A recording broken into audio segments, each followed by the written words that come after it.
forming between us, the Department of Ed at the time, and the IPS a tri-party agreement for facilities maintenance, management, responsibilities, and actually came up with would be like a lease-like agreement. And we do have those documents and available for anybody, and I think they're a good boilerplate for future operations and thoughts. Yes,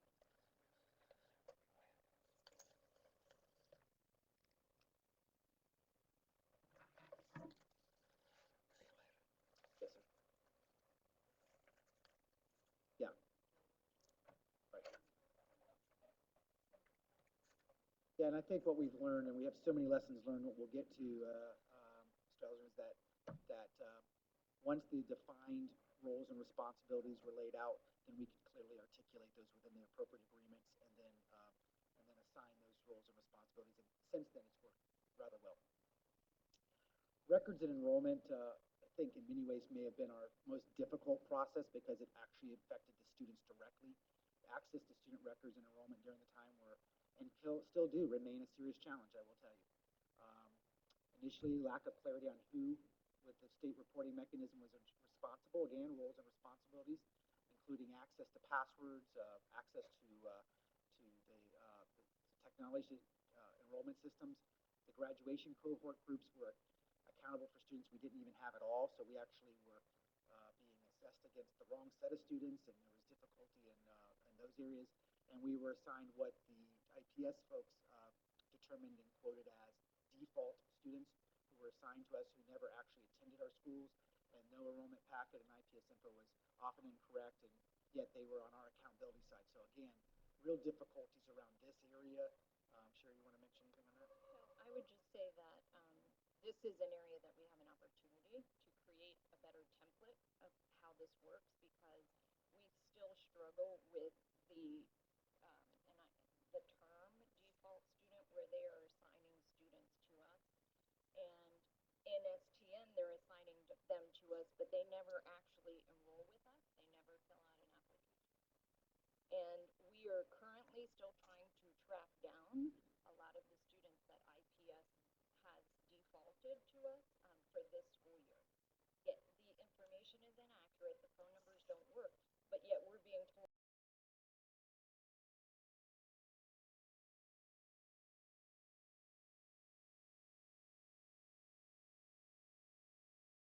Is there a difference between a student assigned to you and a default student? I hate that term default. No student wants to be a default.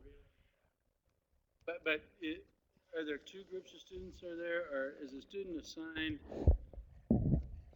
by the district?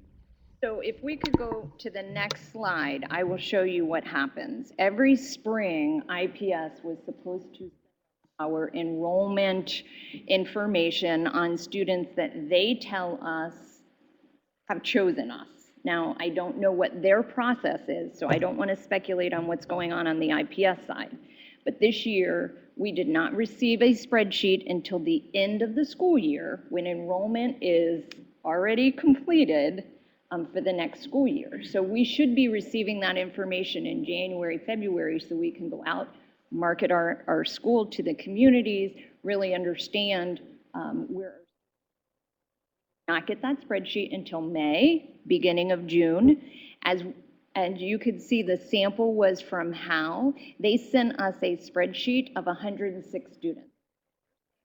Are only 106 students in our entire boundary list that chose Howe. From that list, you can see 37 of them are actually enrolled with us.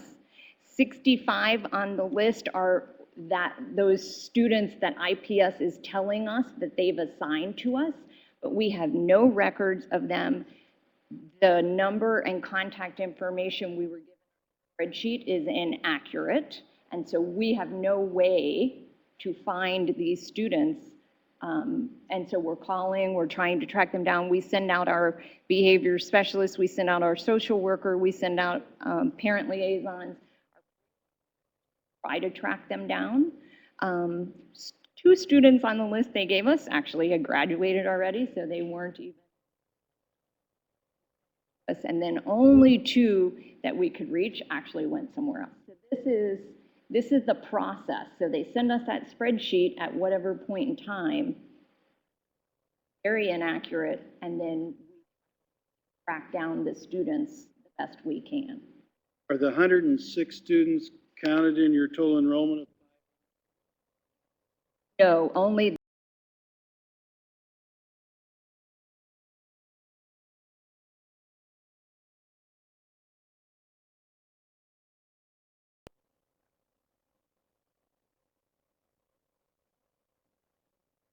is spreading, and we're actually seeing students by the day walk into the schools with parents and enrolling in these schools. So we can go in a few minutes. I'm going to show you again those trend lines. We do have also some recommendations in a minute about how maybe this process could be improved both in the future for any other turnarounds as well as for existing turnarounds. So here's the enrollment patterns. As you can see in the starting years where those schools were in the 12-13 school year, we give you both beginning and midpoint enrollment numbers. And you can see that there was a drop through last spring in the Imadanen school, and I'll explain why that in a minute. And then in manual, you can see there was also a slight drop after an increase and then a continued increase in TC Howe. And those numbers even are, as just a few days ago, are continuing to go up in all three schools, actually. Donnan being the most difficult of the three from an enrollment perspective. It's a very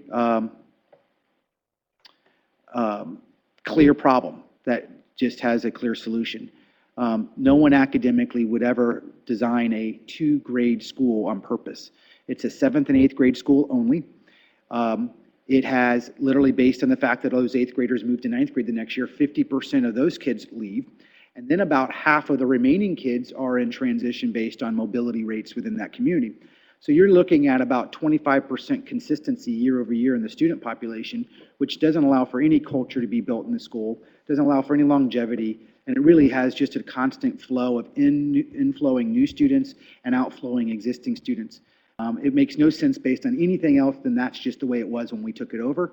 And the obvious solution is that school needs to have a broader grade support level, and it has room in it. It's sitting under half full, as all these schools are, and there's a lot of capacity. And so there's truly, this is truly a fixable problem, but it is one of those structural issues that can't be changed by us. It is, in fact, the structural underlying of the actual technical school's grades. So I just wanted to point out the special issue around that school. But we are very proud of the continued growth in enrollment in the other two schools and the returning growth, quite frankly, in Donnan. As you can see, I have a breakdown here of some of the actual enrollment ADMs from the fall. So we had a 1% increase in Imadanen, which is the slowest of the three, a 5% increase just in the fall to spring, and then an 8% increase. So it is picking up from 1 to 5 to 8% at Donnan, but again, not nearly as strong as you can see here as manual, which went from a 2% to a 9% decrease all the way to a 19% increase. So you can see how manual at first, where people were leaving, not knowing what was happening in the transition, what the management was going to be like. Now they're flooding back in, and not only have the students that have left, and many of them come back, but new students have increased. So the losses have been recovered, and we've increased since then. And there's the chart on manual.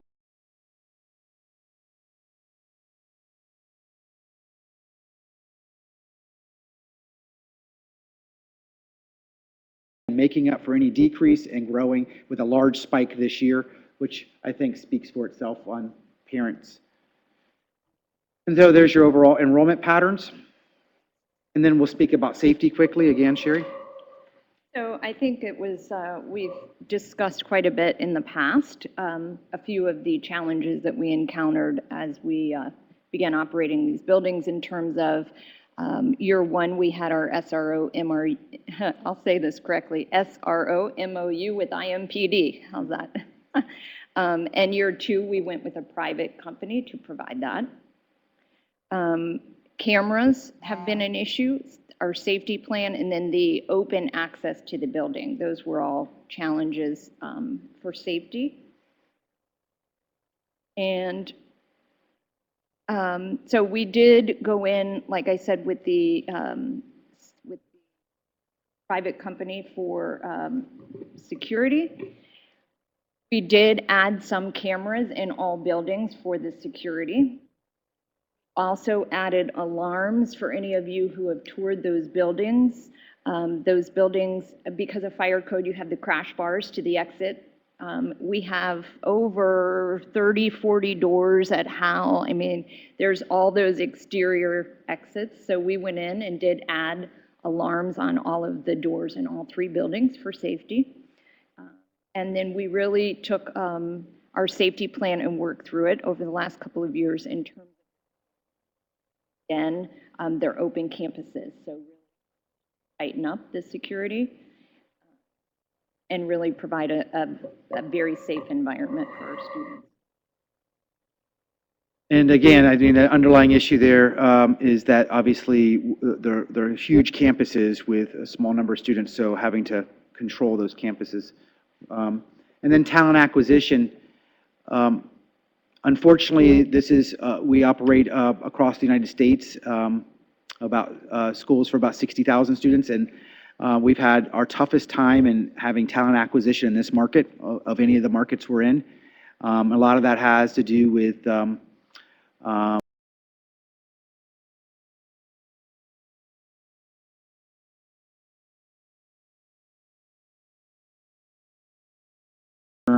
process such as a charter or something like that.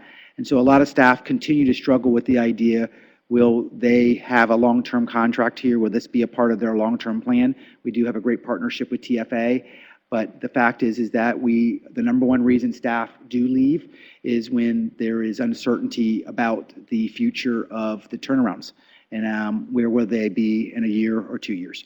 So that continues to be an underlying issue for keeping high-quality human capital engaged at these schools. So we want to talk about some of the successes. And at this point, I think Sherry and Mr. Woolley are the best people to speak to this. Because we only have 10 minutes, we're going to go really quickly to try to stay on track. But I do think it's important to note some of the academic progress that we are making. So from 2012 to the 2013 year, 2012 being the last year of IPS data, okay? So not being the 2012-2013 school year, I want to be clear. Would be the 2012 IPS data to our school year. Both Imadonin and Howe achieved a net gain of over 20 percentage points on I-STEP in reading.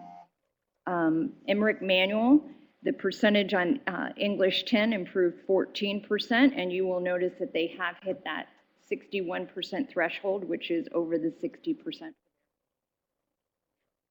The ECA increased more than 10% in all 3 schools for Algebra 1 and over 20% at Howe and Manual. Manual doubled the percentage of students scoring proficient. They went from the 20. That's also an Algebra 1. And then this one, there is a typo, so I do want to call that out to you. Collectively in 2013, students at Howe and Donnan experienced 20% point gain, not 30, 20% growth. And it is a 20% increase from the last year that IPS did.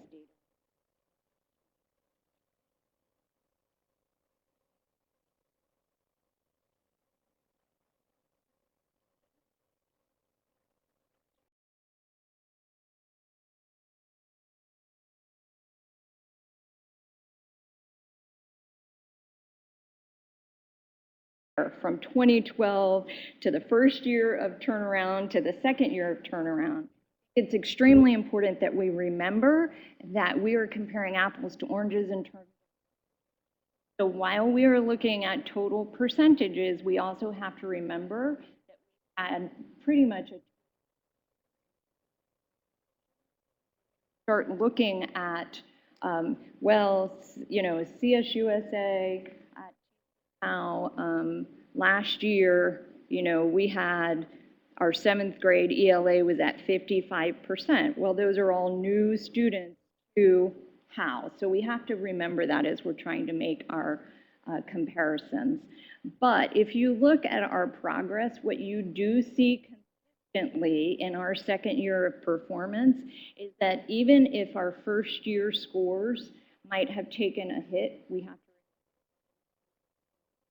to us. But as we look at our second year data, we are seeing that students that are with us 2 years have made more progress than they did year one and were above where they would have ended with IPS as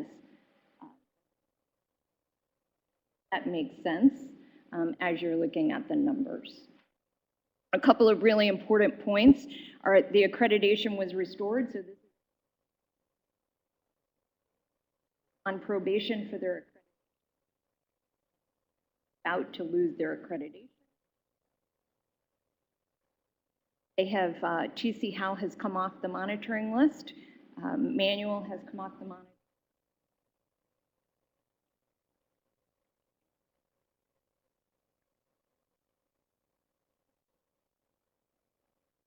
Another piece of information on special education, when we took over the operations of the school, back in compliance was tricky. Several 504, so we've spent a lot of time, and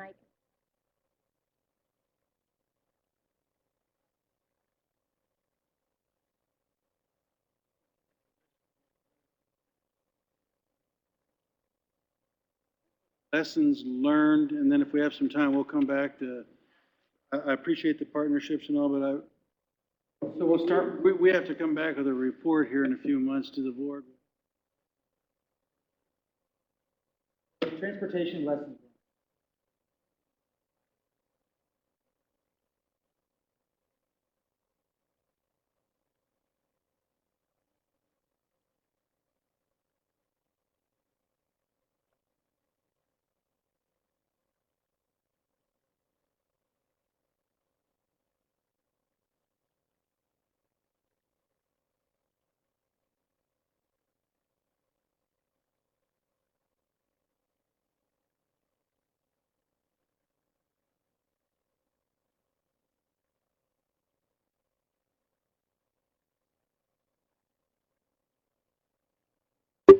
Rather than limited access.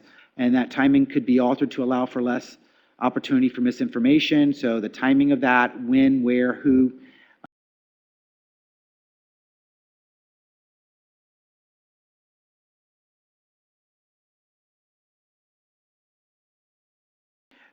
In the initial contract.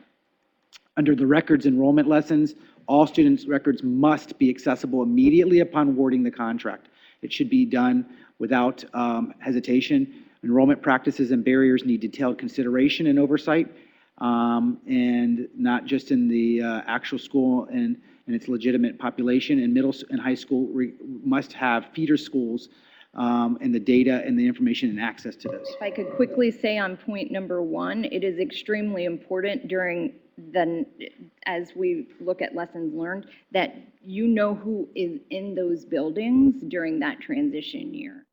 That was something that no one could get a handle on, and so not knowing who those students are at baseline year, you're unable to make your comparisons your first year of operation.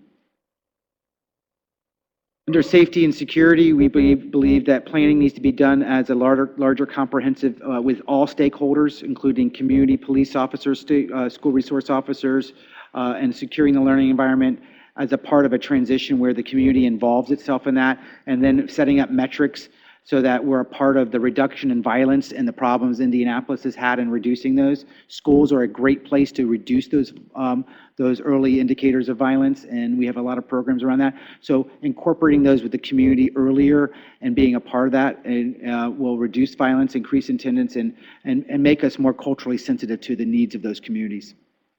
And then human capital, turnaround providers could use more support from, quite frankly, the state in building effective partnerships with universities and colleges to provide a talent pipeline early on, and potentially even building things such as a urban education certificate, clinical experience hours for undergrad education students, student teaching placements. Being an active participant in these turnaround academies is an opportunity for people that are bright up-and-comers to be a part of these plans earlier on. Those are some of those. Improving the policies. We also were asked to look at some of these ideas around the policy itself. Obviously, we've been involved in those discussions. The primary focus of any policy refinement should be unwavering dedication to success academically. So to increase that success academically, we've learned over the last 36 months that enrollment stabilization is a priority, that challenges around enrollment have caused much of the financial and academic instability at these turnarounds. You've seen numbers up to 50% transition year over year, creating feeder pattern issues at the beginning of these processes because we know these kids don't go to these schools and fail. They came already behind grade level before they came to these schools. And allowing for greater grade flexibility and configuration around community grade support. So getting these kids younger could solve enrollment deficits at the schools, making it both more economically viable and academically successful sooner. It also would help facilitate use of these spaces, which are underutilized in these buildings, which are being paid for by taxpayer dollars. Number two, earlier intervention. We know that students are averaging well over a year's growth each year they are in our turnaround academies, but many are several years behind coming under to us. So implementing the model earlier, creating a K-12 solution would absolutely academically drive success sooner. And financial support. Funding must be provided at levels that are consistent and that are known for the long term of the contract. To the degree that there's a change in funding levels dramatically, such as we have seen in the SIG grant fundings, has a direct and unfortunate impact in school funding, which does change the realities on the ground. Quickly add on the earlier intervention bullet, number 2, this past year in our schools collectively, in all 3 schools, using NWEA, which is a nationally normed assessment, our students in math showed over a year and a half's worth of growth from fall to spring, and our students in reading showed 2.5 years worth of growth from fall to spring, and we're still not on grade level, which comes back to this earlier intervention piece for academics. Additional policy refinements we recommend. Who really controls these buildings early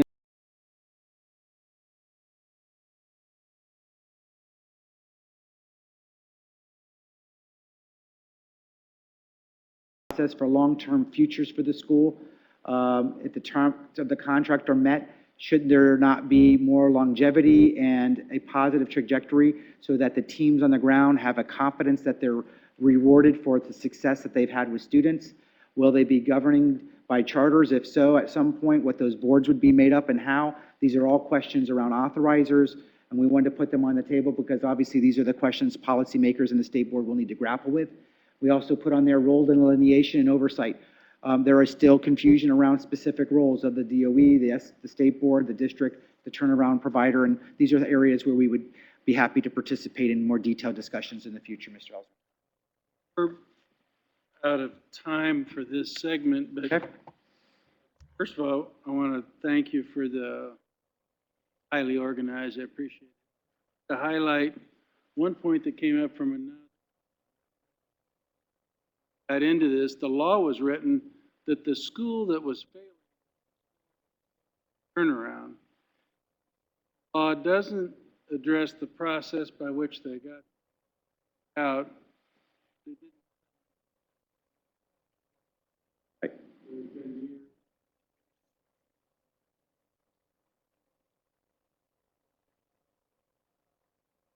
On a longer runway to improve. Yeah, we should catch these. We should try to catch these kids and intervene before they've already gotten 2 to 4 years below. The law speaks to the school that's failing, but not the process that got them to the. That's correct. Yes, sir. I think I that's wanted to highlight that perfectly point. good for takeaway. They have a great year, Principal. Here for any questions you might have. Tony, do you have any questions? On the point that I think you were just raising, I know this came up at the outset of the turnaround, but I would like to get the perspective of the panelists on the importance for the state, be it the General Assembly, SBOE, IDOE, whoever, of addressing the issue of the feeder schools into the turnaround academies. Can you really just turn around the turnaround academies without also having something in place to address what may be focus and priority feeder schools? So we unequivocally believe, after being on the ground for 36 months, handling 3 schools, that if you do not intervene earlier, you will not be able to have the long-term continued success with enough students to ultimately get them off these lists. We are making progress. You will continue to see that.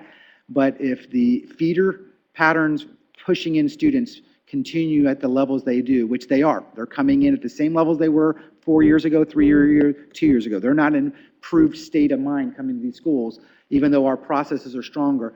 The reality is that you will not ultimately change the community trajectory of student achievement.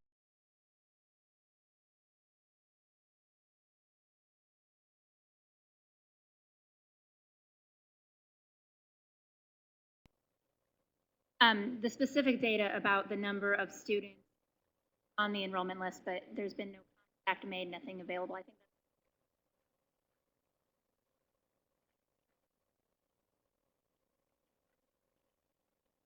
are giving these students permission.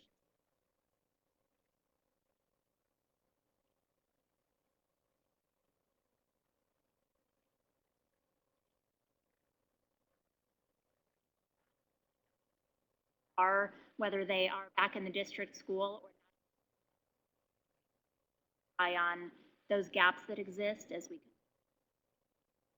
And I just want to make a comment to that, which is that we believe that the best way to do that is to have these kinds of direct access with state board members, and you are ultimately the authorizer of this process through the state law, and the direct access and ability to have that ongoing feedback, which was sort of originally how it started, I think is ultimately the best governance model for with the governor's office and the state board to provide, and it works the best when we're working together like this at the beginning, and now there's been, transitions of how those communications have taken place. Will provide for us the opportunity to have the most direct, clear feedback to the state board. Also, just quickly say, we have a couple of our community partners. So I just wanted to acknowledge them. We've made a serious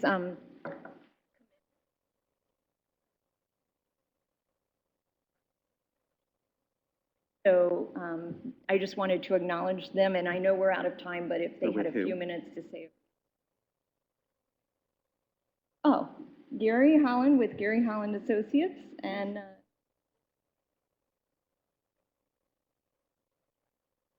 Thank you. We are out of time, but I would just make the point that the recently passed strategic plan by the State Board of Ed really calls for 3 major goals. 1 is student performance has to get better, develop the human capital, and 3, you have to have community partners.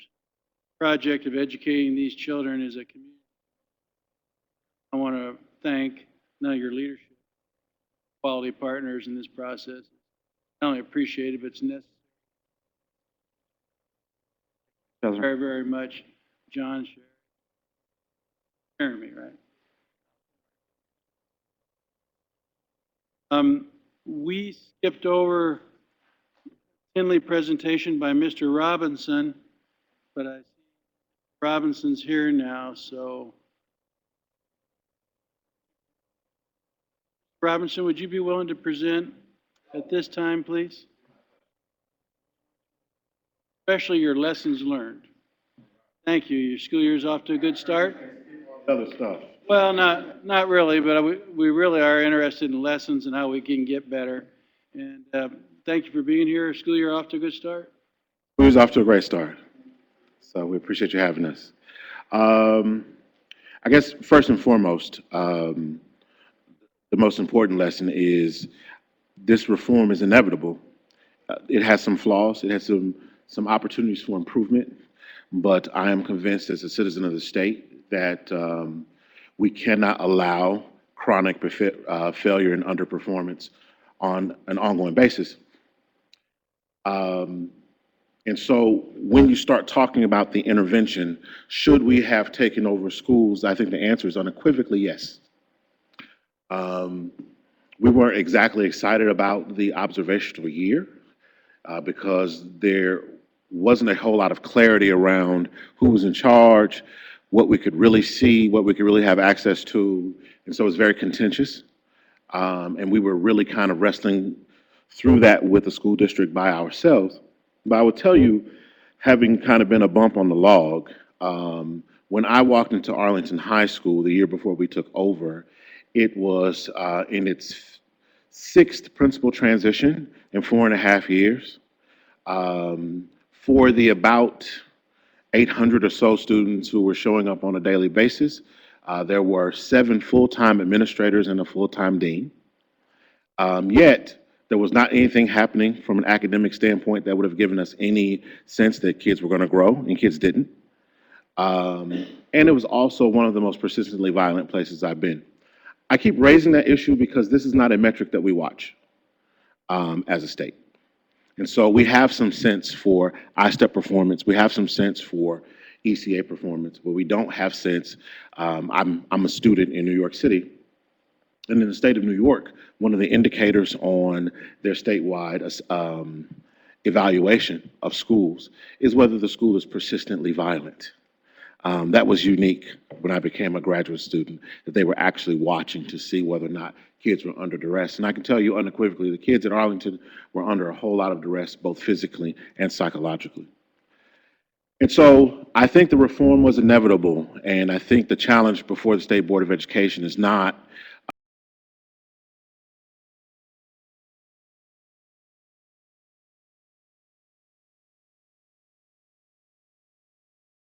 equation, that's also a fiscal equation, because the concern is how do you pay for it beyond federal support. I would echo some of the sentiments that John and Sherry put on the table relative to who's in control from the very beginning. And so if there's a critique of the reform, it lacks specificity. And I've been around Indiana education policy long enough to know that we often leave things vague in policy so we can interpret them on the back end.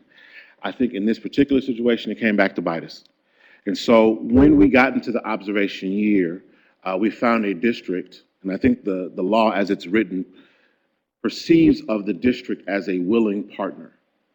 And the district is not going to be a willing partner. We've seen no evidence that the district is ever going to be a willing partner in these types of interventions. And so when it came to the kinds of assessments we were asked to do by the State Board of Education and the State Department of Education, we were unable to do some of those assessments, i.e.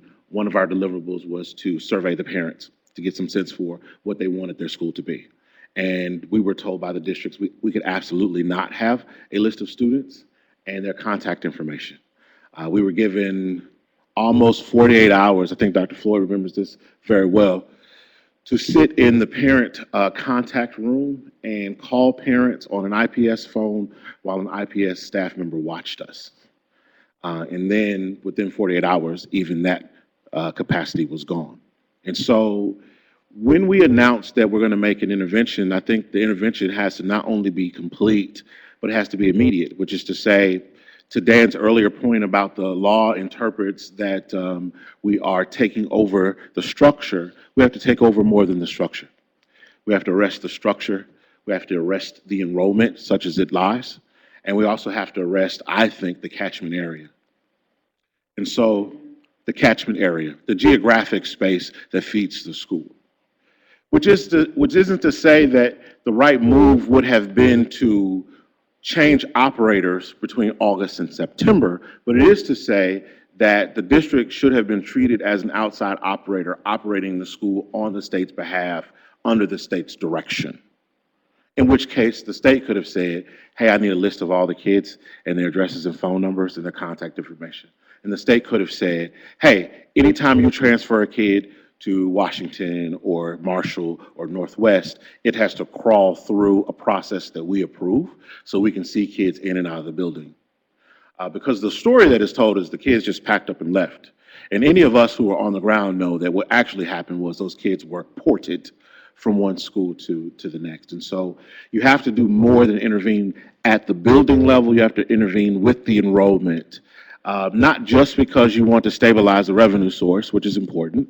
You have to build a business model that works, but also because you want to protect some of the neediest kids. These kids have been subjected to horrific things that we wouldn't endure as an adult.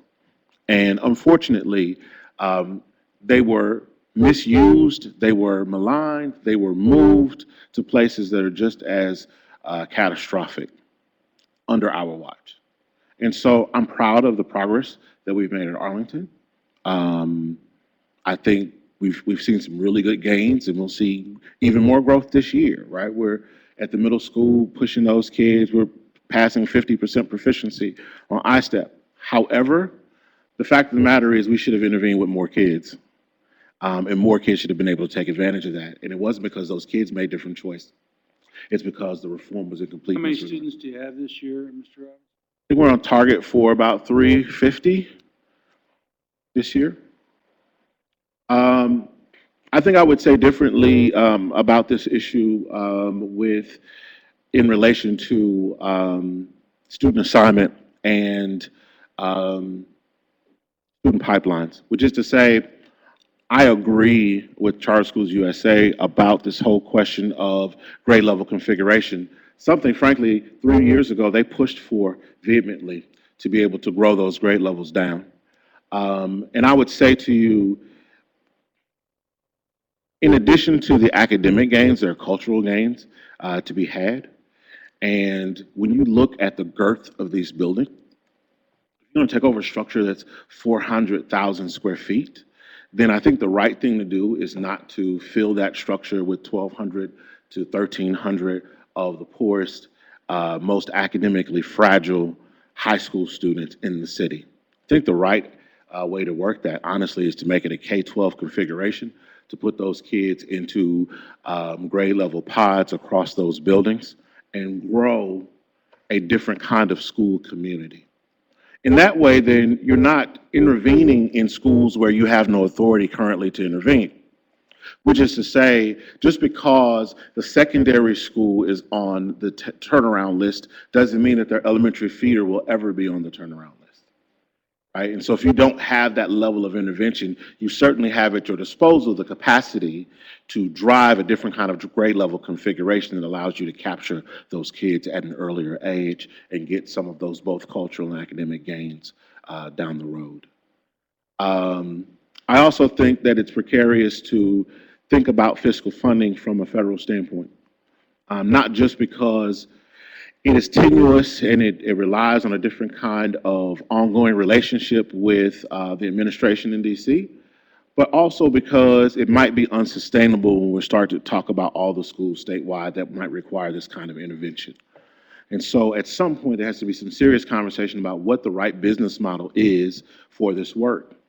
And so I can say to you transparently, 36 months in, that this is like starting a small school district with all of the same kind of pressures and stresses. That creates a different kind of business model, I think, that has to be anticipated when we start talking about turnaround. Who's going to be able to come in and not just provide day-to-day kind of academic operations in the school, but the business back office, HR, accounting, all the other stuff, curriculum and instruction support that has to be wrapped around the school to make it work. And so as people think about how these work in the future, I think we're going to have to be aggressive about saying, what's the right business model when we do a turnaround, so that we don't put operators in a position where they really question whether or not they can do the work. And how do we make sure that that model that we build is a sustainable model that we can not only push across 5 schools, but if we needed to, push across 50. Because back to my original point, the answer can't be we've got enough turnaround schools and the other kids in these drastic situations have to suffer. That cannot be the answer. We've just simply run out of enough money to do this intervention, right? And so we have to come up with a different kind of fiscal play to make sure that that works. I think people have to be comfortable that a turnaround does mean something very chaotic. We went in and we not only had serious academic work to do in terms of lengthening school day and making sure that kids got access to extra academic results, but we had to bring in real police officers with real backgrounds to be able to to deal with some of the horrific things that have been allowed to take place in that building. And so safety and security is a big issue. And I know John said that an organized approach is probably the right way to go. I think that would be hard, given that these neighborhoods are unique. You need some folks who are really kind of looking at the idiosyncrasies of that particular neighborhood. Where are the drug houses? Which gangs are active and involved in this particular area, and how we're going to keep this particular group of kids safe? But safety and security, I think, is huge. And so we often talk about violent student infractions versus nonviolent student infractions. And I just want to put before us that on the heels of chronic academic underperformance is also something really ugly from a cultural standpoint. And all of those infractions are not going to be violent infractions, right? When you talk about a child who comes with 5 bags of marijuana to distribute to 8th graders, that's not a violent infraction, but it's not a physically violent infraction, but it's a psychologically violent infraction. Because remember that when we're talking about we're talking about Arlington, we're not talking about just a school that serves high school students. And I think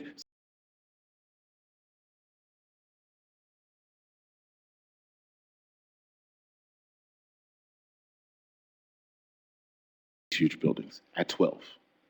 And so we had to deal with drug distribution. We had to deal with child pornography. We had to deal with sexual assault. We had to deal with weapons. We had to deal with live ammunition on the property. And so I think as you go down this road, one of the lessons is safety and security has to be first and foremost in terms of making this thing work. And the State Board of Education has to take the position that we're going to secure both the physical and psychological safety of every kid in the building. Because we know they can't learn when that isn't true.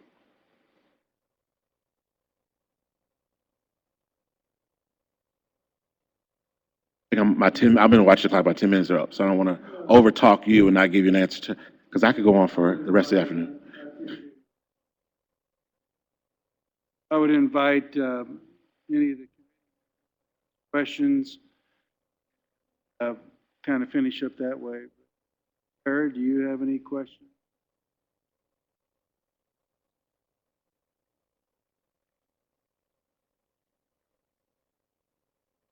Okay. Marcus, how are you? I appreciate you being here. And I agree with almost most of what you said. I'm still hung up on this one issue that we've talked about previously. I just want you to help me with a little more. I agree if this is what you're saying. I think that the state intervention has to be broadened in scope to go beyond the school. I think the intervention should be in the district, or intervention should be to the district, which opens up a lot more tools for the state board to come in and really try to remedy a ongoing bad situation. I believe, as we talked about with the previous panel, that you really can't turn around a school without turning around and having some type of plan to address the issues of the feeder schools. I think, as you pointed out, Marcus, that there's never going to be a situation where the district that's being subject of intervention is going to be a willing cooperative partner. So you get into all the issues regarding shared services, transportation, utilities, building maintenance, which could be handled just much more neatly if the intervention was to the district itself, where those decisions would just be made at the state level. The part that I struggle with is the idea that, as you put, that you arrest the enrollment. That I really can't, I'm having a hard time getting my mind around that. And part of it's probably just because philosophically, I have nothing that I value more or believe in more than a parent and a student's right to choice in where they have their kids in school. So are you suggesting that where you have these interventions that parents and students lose their ability to make a choice to leave that school and not participate in the turnaround experiment and say go to another school in the district or a charter school? Or what exactly do you mean by arresting the enrollment? Because if that implies taking away the ability or choice of the parents or students to leave the turnaround school and not participate, then I just don't see that as a viable option. Part of, I think, the value of a turnaround school operator coming in is that they're supposed to have a better product and be able to put a better product in place that they then have the means to sell to the community, given a fair opportunity to do so, and have those students basically choose to be there. I mean, kids are going to do better if they actually want to be there, I think. So what does it look like for you when you say arrest the enrollment, and that are you suggesting taking away parental and student choice to lead the turnaround experiment? Thanks. That's a great question, Tony, and it's a helpful clarification. I guess what I'm not saying is that you ought to lock kids into the building without any opportunity to exercise choice. What I am saying is at the point of intervention, when state board votes to intervene at a school, the state board ought to simultaneously say, not one kid moves out of this school without our say-so, which is to say, from this point forward, when it comes to the enrollment of these kids, then we will manage the enrollment. That isn't to say that kids can't move, right? But that just means that we're going to control the process of that movement. And so we can never get to the point that you're talking about, Tony, where Charter Schools USA comes to Howe and says, I got a better product, when they don't have any access to even be able to convey that to families, right? In truth, the right thing would have been to have some outside arbiter say, we're going to give IPS space to pitch to the Howe parents. We're going to give Charter Schools USA equitable space to pitch to the Howe parents. And we're going to set up protocols around how kids move, as opposed to what really happened in this turnaround process, which is ultimately kids were called out of class and told, you're going here, you're going there, we've got a program here, we got a program there. And basically, what still happens, I believe, the district picks the kids that they want, and whatever's left is kind of left. Like, to this day, you would think if you impanel a group of sixth graders at one of our feeder elementary schools, we should get those names day one. They're in our catchment area. The minute they sit down for sixth grade, they are on track based on where they live and the fact that they go to a feeder school to attend Arlington High School. However, we get those lists like late spring, and it's after the magnet process is already done, right?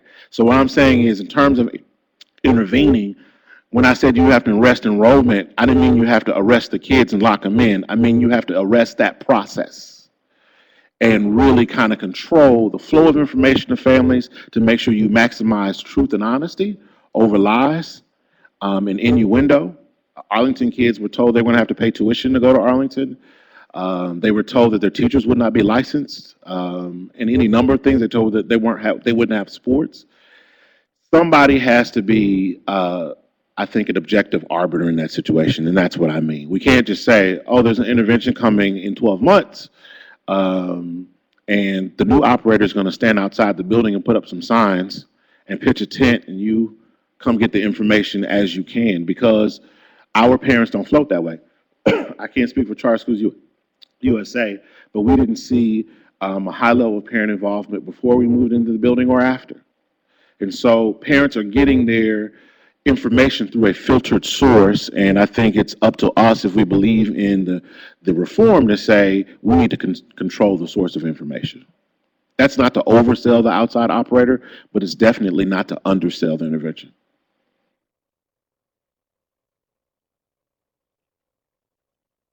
My standpoint, and I don't want to speak for our earliest conversation on how this process was going to take place, that parents and community access to information on what their rights were and what. I think if anything, it just fine-tunes for us the importance of this committee's work, or that, sorry, I'm trying to read, that our intent matches what we're seeing in daily practice.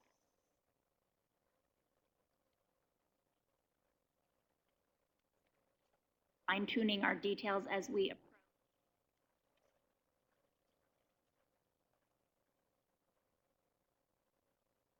Can I also say that I think one of the wins, I mean, there are many things that we can talk about that have been troubling and problematic, but one of the wins for this particular policy reform is I've never seen a group of superintendents and school boards take so seriously, the notion of a state level intervention.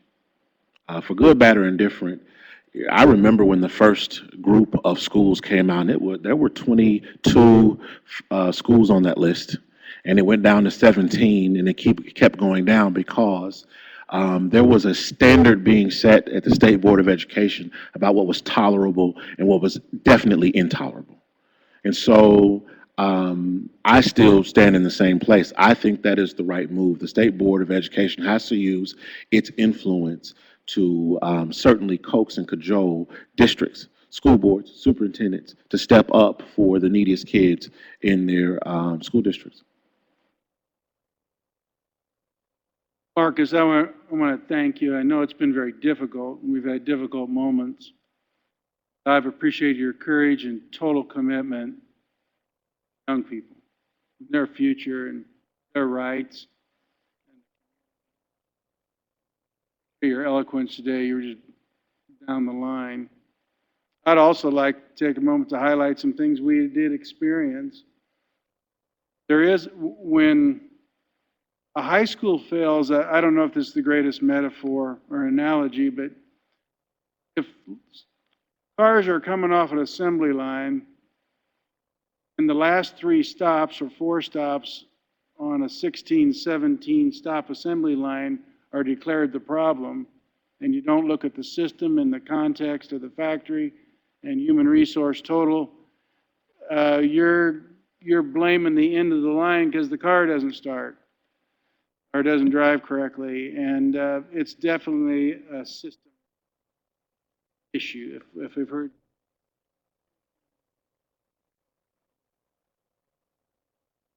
both these presentations, there's a system there that has to be addressed. I greatly appreciate the final point I want to make before Arlington transition plans. Context of the district where this was happening, it's almost survival mode because they have a bunch of buildings that are bigger than the populations, that are charter schools emerging and so forth. It's a little hard for us to expect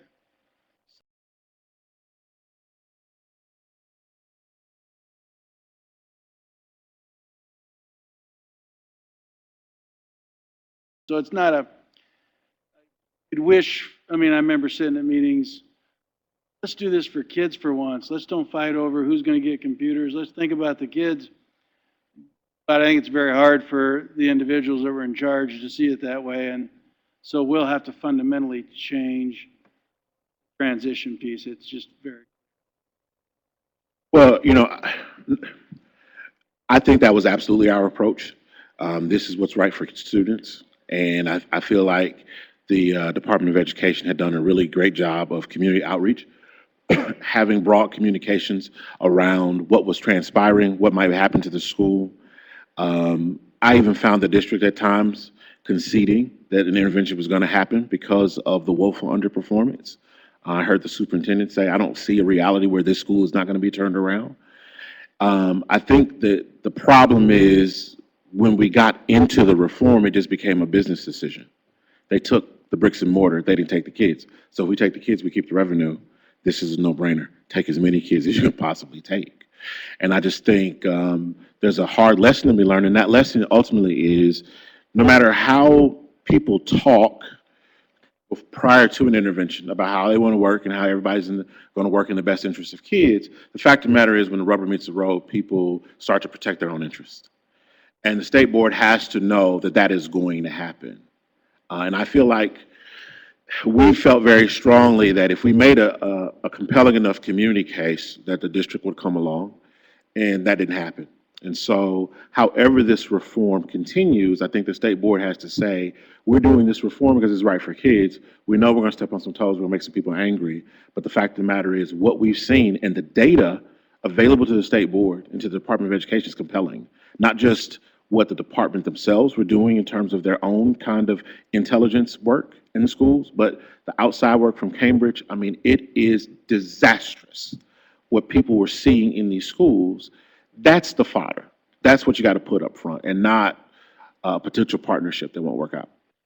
And I think that's what Tony said. Once you intervene, then we have to defend the student's interest. Because the adults involved may not see it that way at that point. Finally, we're going to have an Arlington transition plan. What's your thoughts on that? That's really why we're present today, to say that, we're ready and willing to work through whatever transition plan comes for the students. We want to serve them well. We want to continue to see the school grow.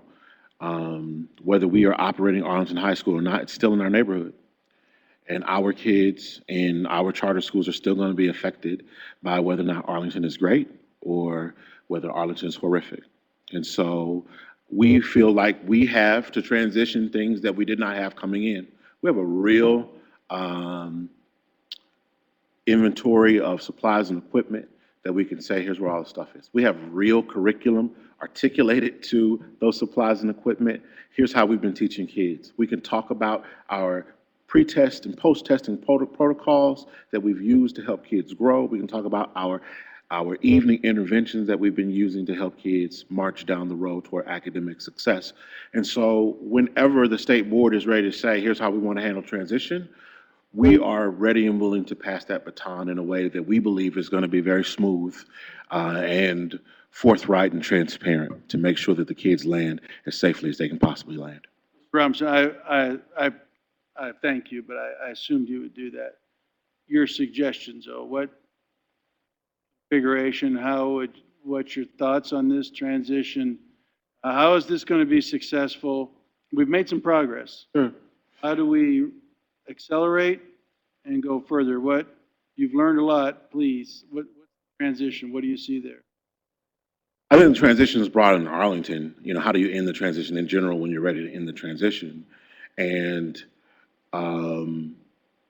my way may not necessarily be congruent with the policy environment, but I think the right thing to do, honestly, is to take Arlington High School and make it the Arlington Community School and make it a K-12 operation.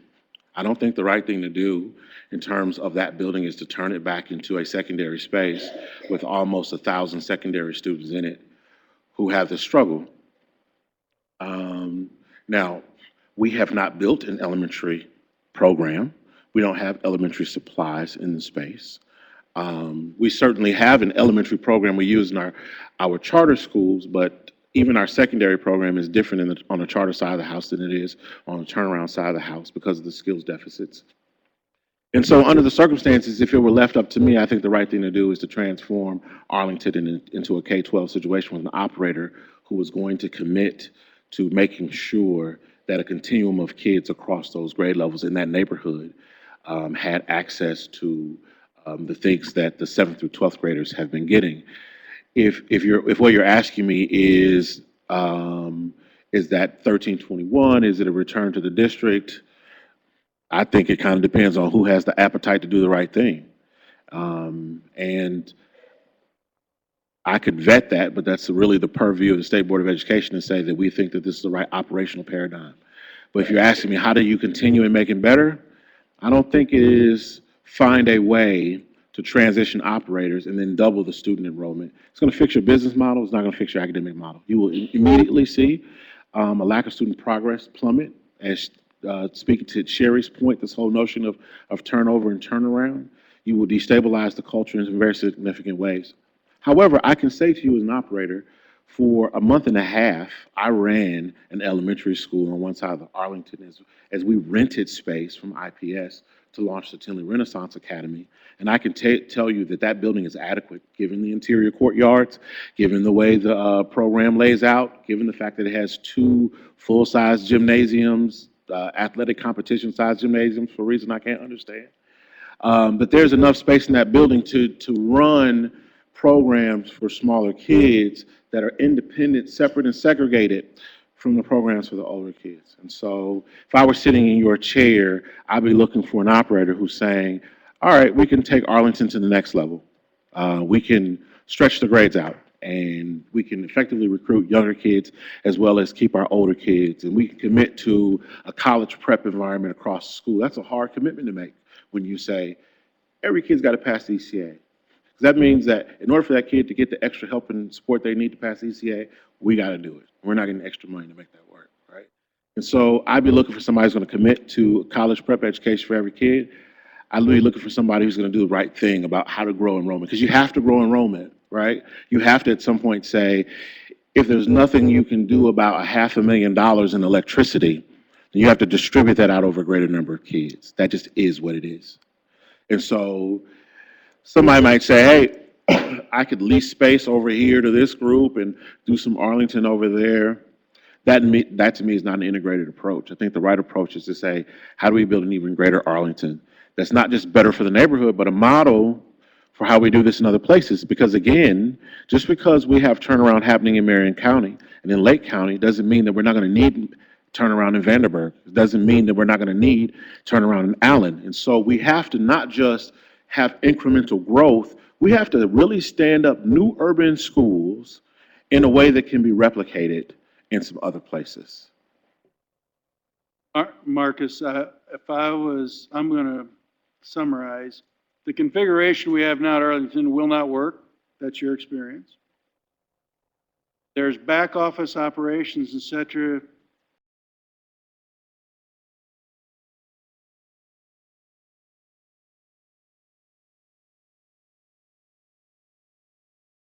They have to have enough back office strength not to be doing it off such a small. Also, a larger group of students in that mammoth facility, electricity per student, air conditioning on the list.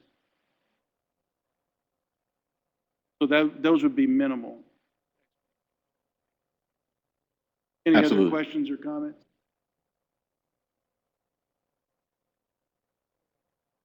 Okay, Marcus, I don't know, I'm thinking that there may be a distinction to be made based upon the size and resources of the turnaround school operator itself.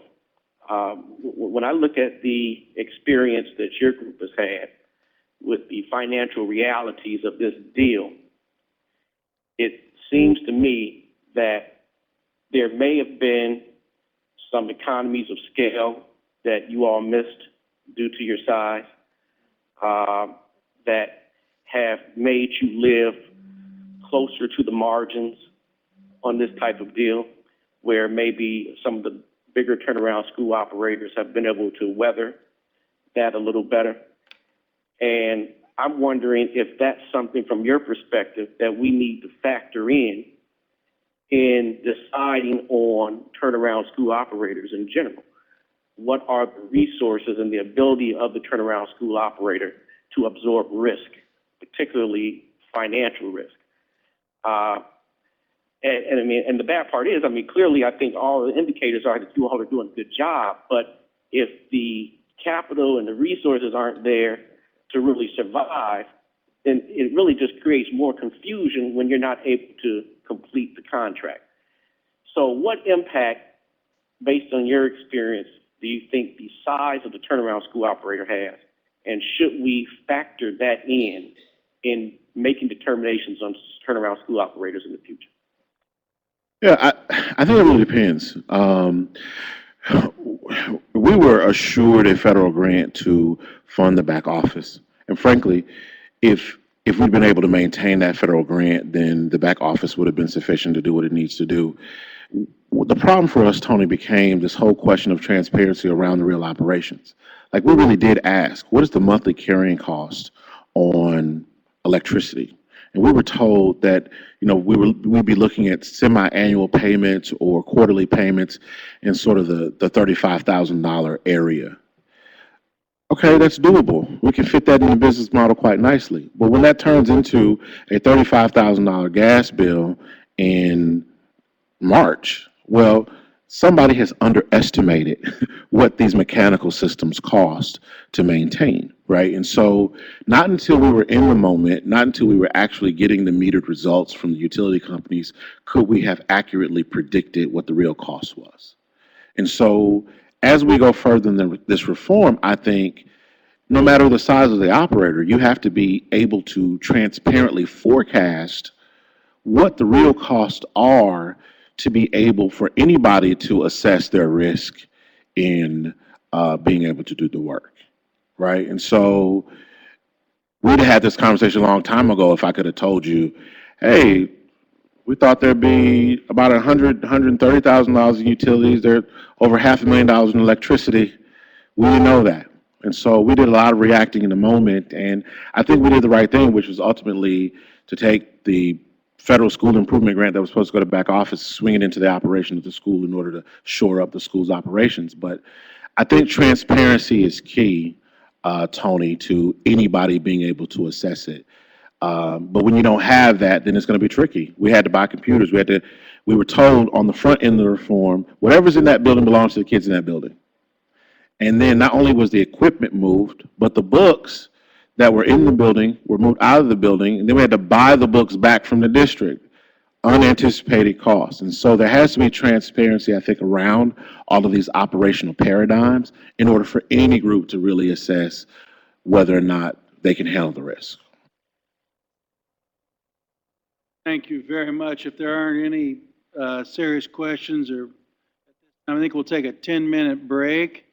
I want to re-emphasize our appreciation not only for your efforts, but your presence today and your testimony. Thank you, Mr. Robinson. When we come back, we'll have our friends from the New Teacher Project. 10 minutes, please.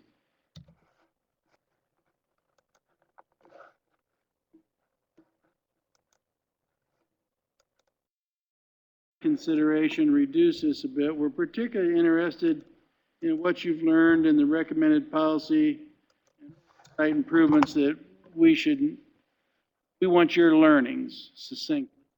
Thank you for being here. You can hear me okay?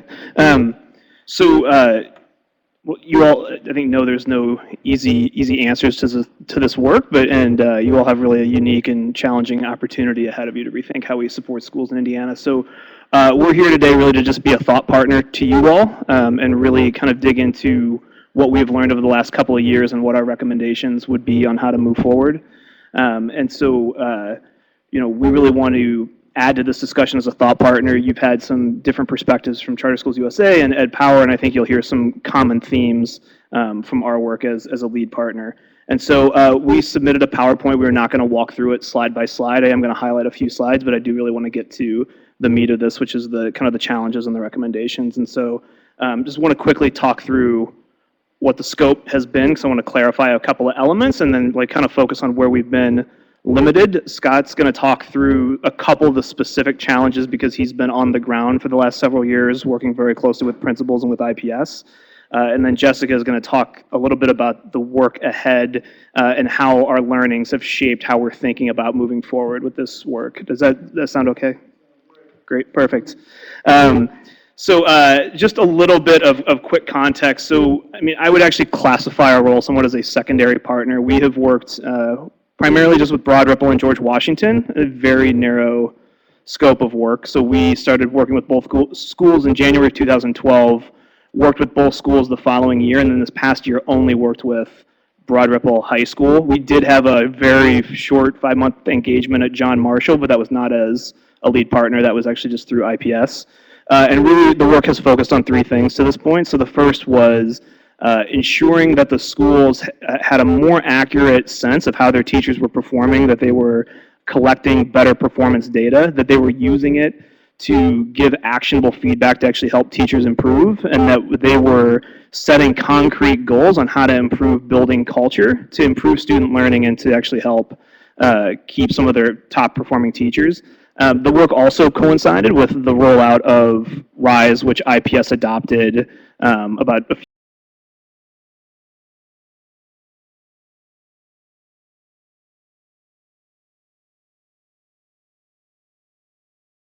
dates over the years. The successes that I would call out are, around that very narrow focus. We were working directly with principals and assistant principals to make them better evaluators of teacher talent and better managers of teacher talent.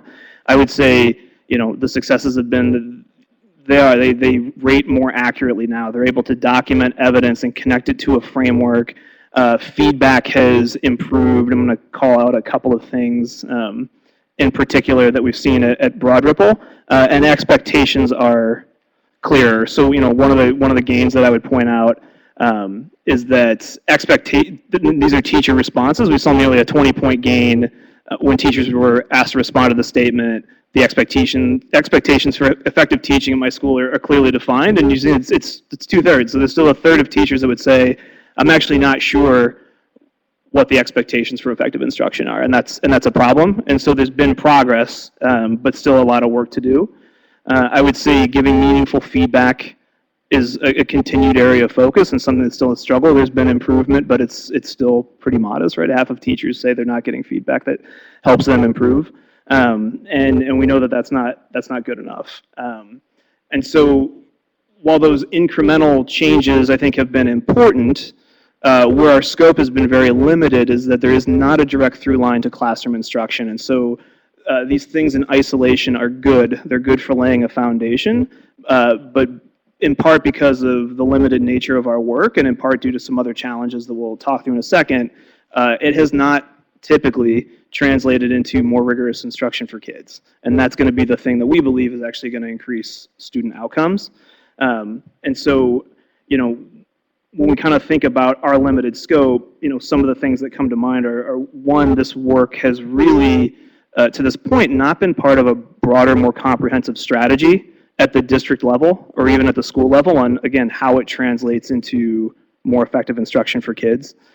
There's been a lack of consistency, so where we have worked has changed, the scale of our work has changed, and almost every year there's been nearly total turnover on the leadership team. And so while we're building these foundational skills, we're building them with brand new people year after year after year and sort of repeating the work of the previous year in the next year.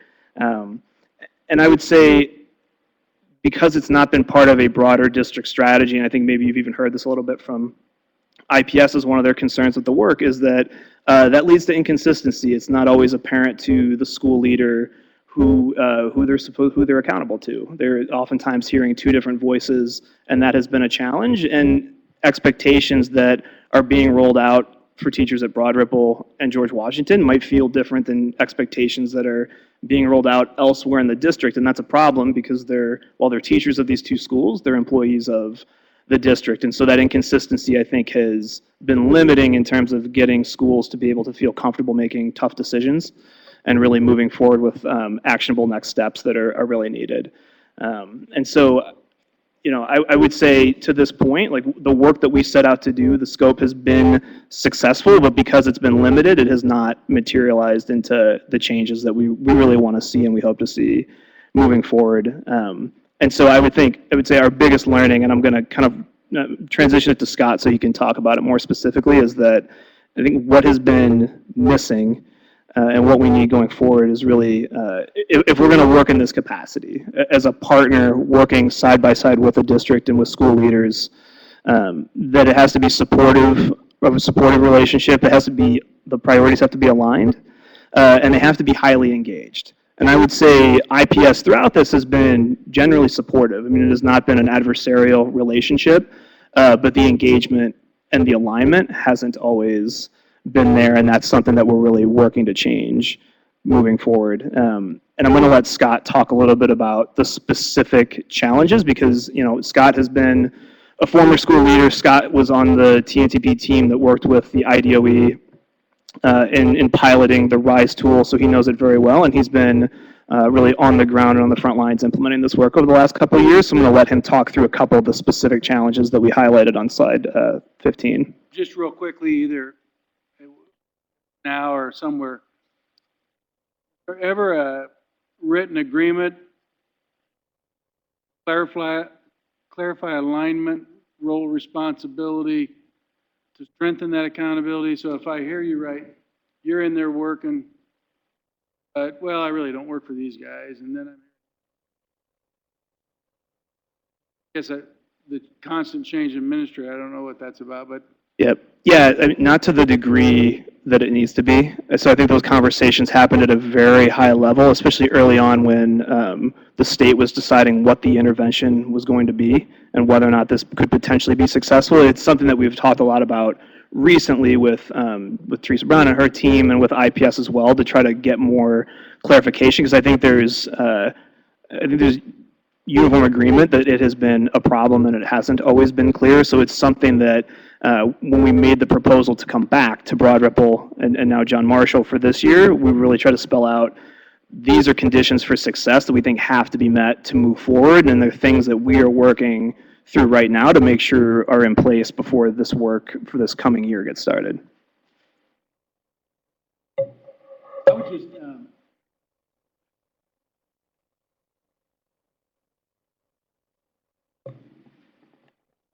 take you to the fourth bullet on the challenges section.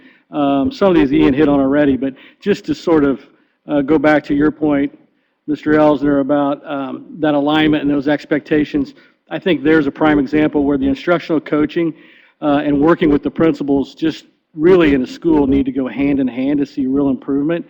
And that's been a real challenge for us. I think we haven't always been, I don't think we've ever been the only lead partner in the building. And so principals are hearing different things from different lead partners and trying to make sure we align what we're telling the principals around instruction and getting the data around teacher evaluations aligned with the PD that's going on in that building so that it's sort of streamlined throughout the building has been a real challenge for us. So I think that's a prime example of like, how do we outline those expectations up front and who's really controlling all of those pieces so that you can see real change in what's going on in the building. As Ian said, significant turnover in leadership's been a problem, a real challenge for us.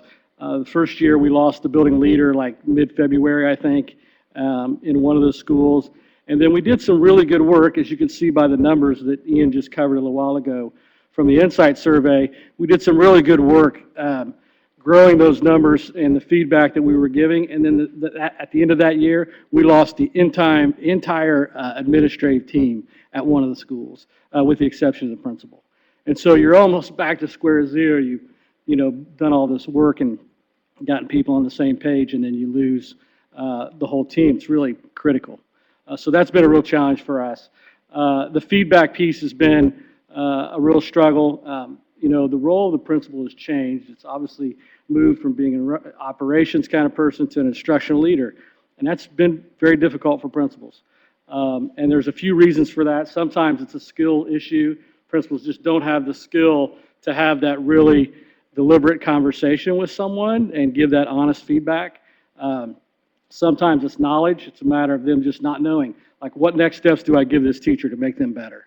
And then there's other times where it's just a mindset thing with principals where they still are in that mindset that they want to be the operational leader and not have to be the instructional leader. And that's been a real challenge in this work.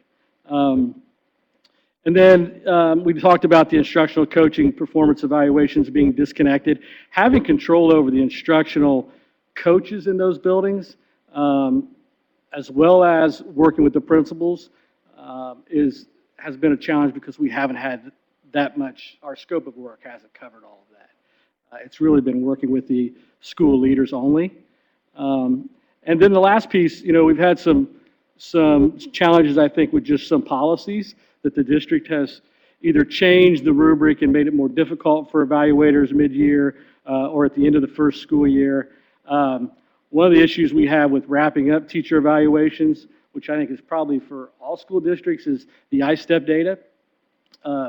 With the student learning objective piece that gets put into that pie for teachers, principals are not allowed to wrap up a lot of teacher evaluations for the year until the next fall. And in a district the size of IPS, when you have a lot of teachers that are moving from school to school, it can be a real problem in the fall wrapping those up and trying to track down everybody who you had last year as you were their evaluator. Now they're in a completely different building across the district. So that's been a real issue and a challenge as well. Yeah, I think that's kind of covers a lot of the challenges we faced. Questions from the committee members? about the high turnover. How can we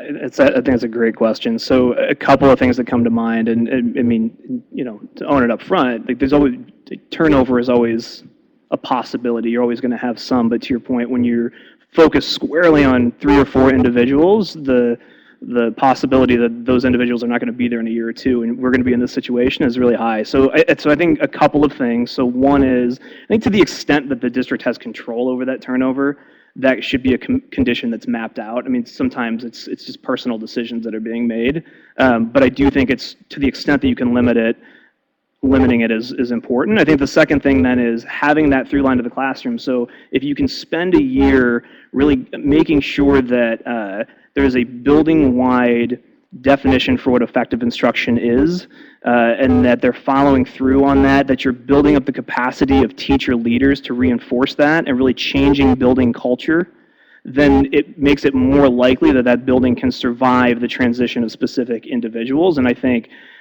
we had some successes with some of that to some degree in one year in particular in Broad Ripple where that was part of our scope. But again, it's just been limited. That just hasn't been part of our role. And I think you've probably heard a theme here of, needing consistency and needing clear expectations and roles and responsibilities for who's accountable for what. And I think for us, we've actually had the added variable of another lead partner in the building who might have a different vision, and that's been tough for teachers. And I think we've heard that in the feedback. But those are the 2 things I'd say. I don't know if Scott or Jessica would add anything. Tony, any questions?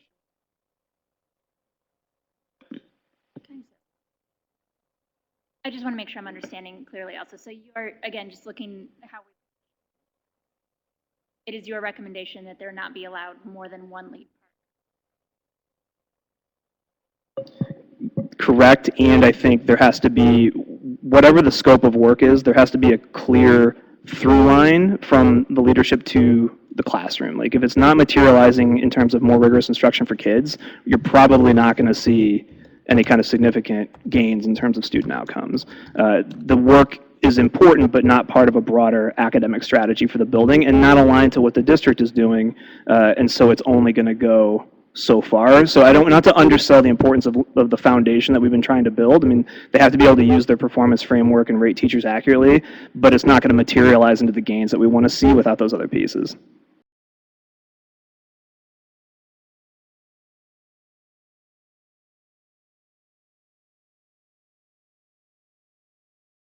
In the teacher's ear, this is the program. How many different, I mean, was there a district, was there a state? How many different, Yeah. well, we know you learned that yesterday, but this is how we want you to do it today. How many different people were I mean, coming from the Department of Ed end? So I'd say for one school in particular, I think, so you have the building administration, so principals and assistant principals. You have instructional coaches who aren't from the school employees, and from the both, who actually are not necessarily part of those same conversations. So the evaluation data is not connected to the coaching strategy. And in a lot of cases, and Scott can actually speak to this better, but there were some cases where the district was sending in content department directors who had a different vision for what effective instruction might be. And so if you're the teacher, especially if through the years you haven't been receiving any feedback, you're hearing 3 different things from 3 different people. And so if any one of those things is negative, it's not going to be very valuable to you because it's inconsistent, and it's not going to lead to any kind of cultural shift in the building in terms of a higher bar for what effective instruction is, or even a clear bar for what effective instruction is. Have the resources to provide the ongoing professional development that was concomitant to, no, so that professional development was separate. You were one coach of many, and so this, and then who should control, how would the board, if you were sitting on this board and you wanted to sign a lead partner in the arrangement, just real succinct before we close up and go to the next deal, how would you set up the arrangement? How would you set the authority matrix? If you want my opinion, I think that the lead partner should control not only the leadership piece, instructional coaching piece, in that guide. So those teacher evaluations should guide what you focus on professional development, right? So if teachers know from our evaluations going in classrooms, the teachers are not doing that data to drive your professional development. And if that doesn't happen, you have a different group saying, you know what, we're not going to focus on modifying instruction, we're going to work on text for understanding. When that's not what the data is telling you your teachers need, that's where the problem, I think. I think giving whoever that lead partner is the ability.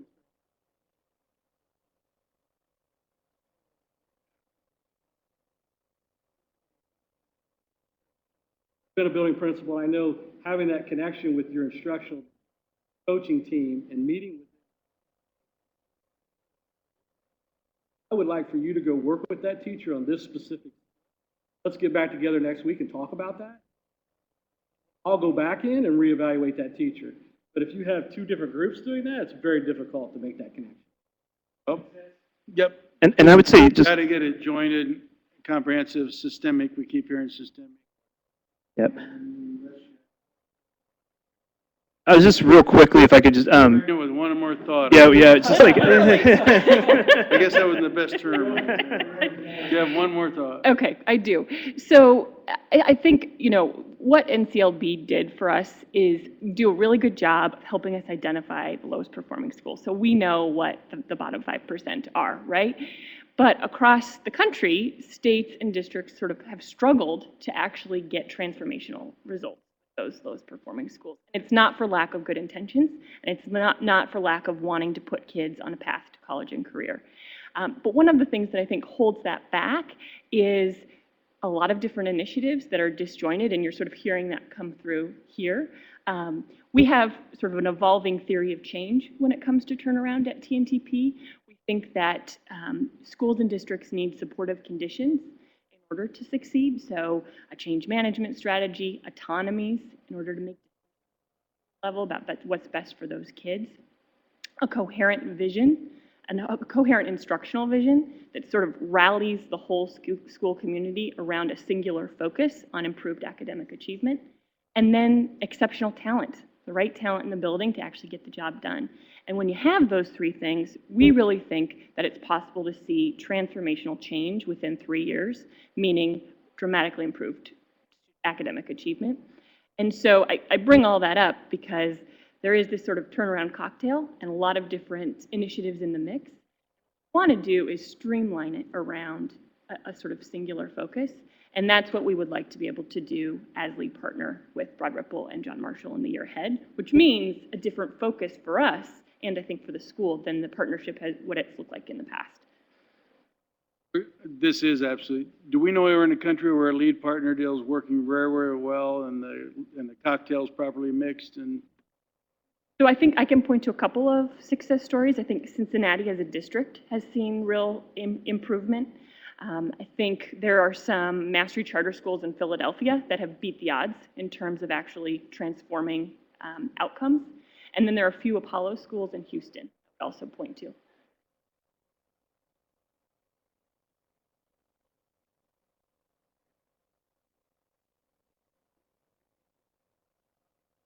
Farabee, thanks, folks. Wonderful.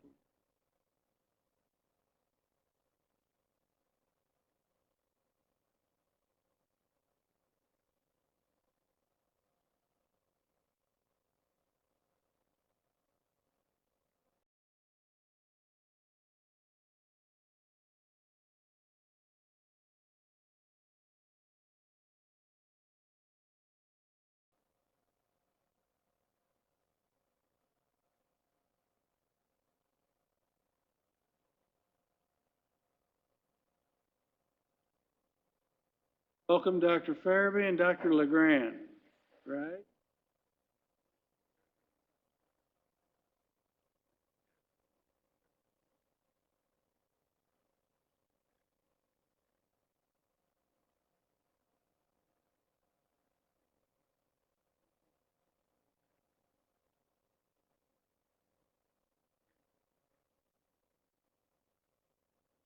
very much interested in your thoughts of going forward.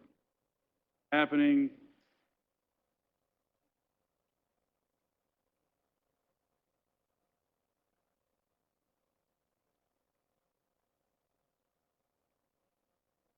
Tony, have another point of view.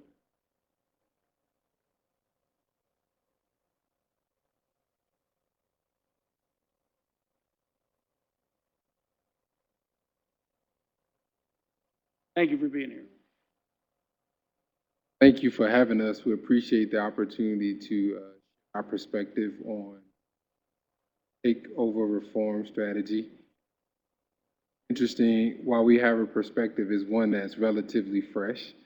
About a year into implementation, and we can provide some perspective on where we are now, but it's difficult for us to go back in time prior to our arrival. One of the things I think that is really helpful that will be a part of what we will share today is, again, I can't emphasize enough the opportunity to be at the table to have the conversation. And one of the things that I would submit to the committee to consider is to provide an opportunity for IPS and the takeover service providers to have regular meetings and opportunities to collaborate to ensure that we're working together and not apart. You know, one of the challenges I've seen is that there appears to be them and us approach to the takeover process. I think that through collective effort, we can share resources. Through communication, we can have a better handle on the transition of students to and from IPS and our takeover schools. I also think that we can learn a lot from each other as it relates to best practices and where we can improve with raising student achievement. There has been a will from IPS to have those conversations. There's been a will from Charter USA and Tinley as providers to also have those conversations. And I think we're at a point now where we need to formalize those opportunities so we can provide reports to the State Board of Education as a team versus separate entities. Ultimately, we serve the same communities, the same students, and we're more impactful together than we are as individual organizations. I think one of the aspects that we would like to hear from the State Board of Education that will give us guidance on how we should proceed with those collaborative efforts is the long-term future of this reform strategy. Clarity around the funding, and the structure of the model for the future will help us in terms of how do we find ways to collaborate to improve student achievement. For example, we know that the financial model isn't working currently, hasn't worked for Tinley, and there's some challenges as well with Charter USA. And so, you know, again, that information and insight into the future will help us determine, you know, if we need to be sharing transportation services, if we need to be sharing school nutrition services, looking at our facilities, how they could be better utilized. For example, you know, we have had a lot of conversation recently about Arlington and Tinley and their service there, but it's a model that will be transferred to either IPS as another provider as a challenge financially, because you have a very large facility, you have a very small student population. And so I think having some clarity on the future of where we're going financially and structurally would be helpful, because I think we're going to have to make some very important decisions about how do we address the low utilization. Charter USA is in a very similar situation, and we've talked about possibilities of looking at our facilities in a different way with that organization as well. So any guidance that could be provided would be helpful. But ultimately, you know, we see the same challenges as Tinley. If IPS is the provider for Arlington next school year, we'll have to look at that school in a different way, because financially it would be a challenge for us as well to operate that school for 300-400 students. So we have opportunities through Public Law 1321, address facility utilization and allowing other entities to use our facilities. That's an option. Repurposing the building in other forms of choice for the district is also an option. But again, we would need some type of idea of, you know, where we're going financially and structurally for us to have those plans. We'll continue to be in conversation with the Board of Commissioners to get their guidance as well on what they would like to see happen at Arlington, and also potential for partnerships with Charter USA, and if there's another partner identified for Arlington. So with that said, hopefully that provides somewhat of a picture of our experience. Again, I just cannot emphasize enough, I think that together with the service provider and IPS, we are more impactful than we are as two separate entities. Or do it better. Exactly. Questions from the members?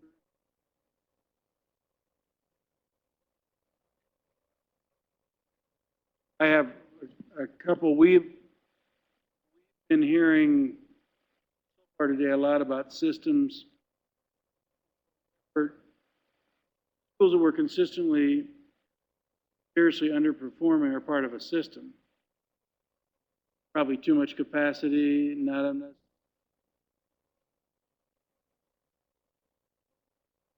If Arlington was, say, a K-12 school,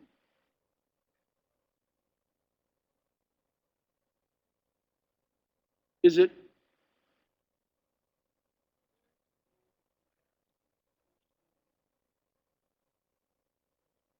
Arlington was just heavily invested in, there's been serious.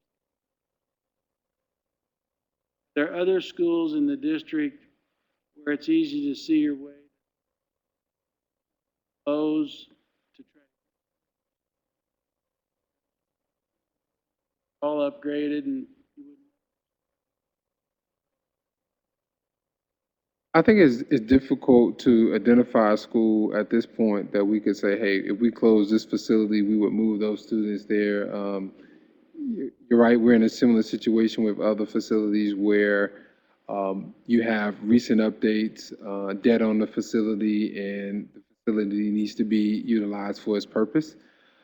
I think where we have an opportunity is to begin think more proactively and strategically around how we use the building and opportunities for partnerships.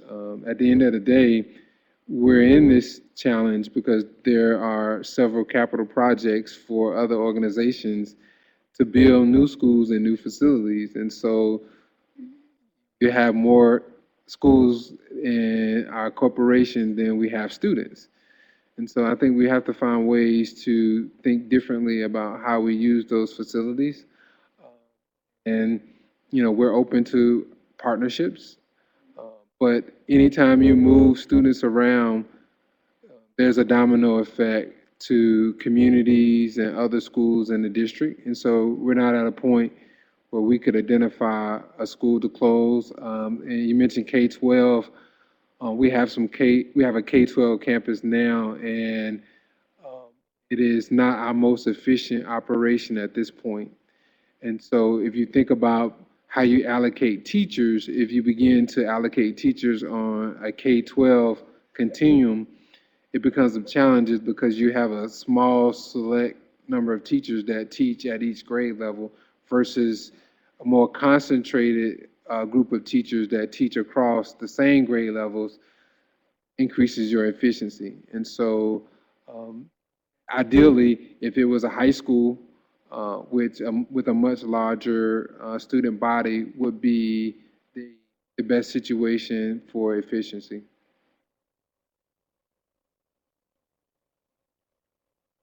Heard Kinley's recommendation for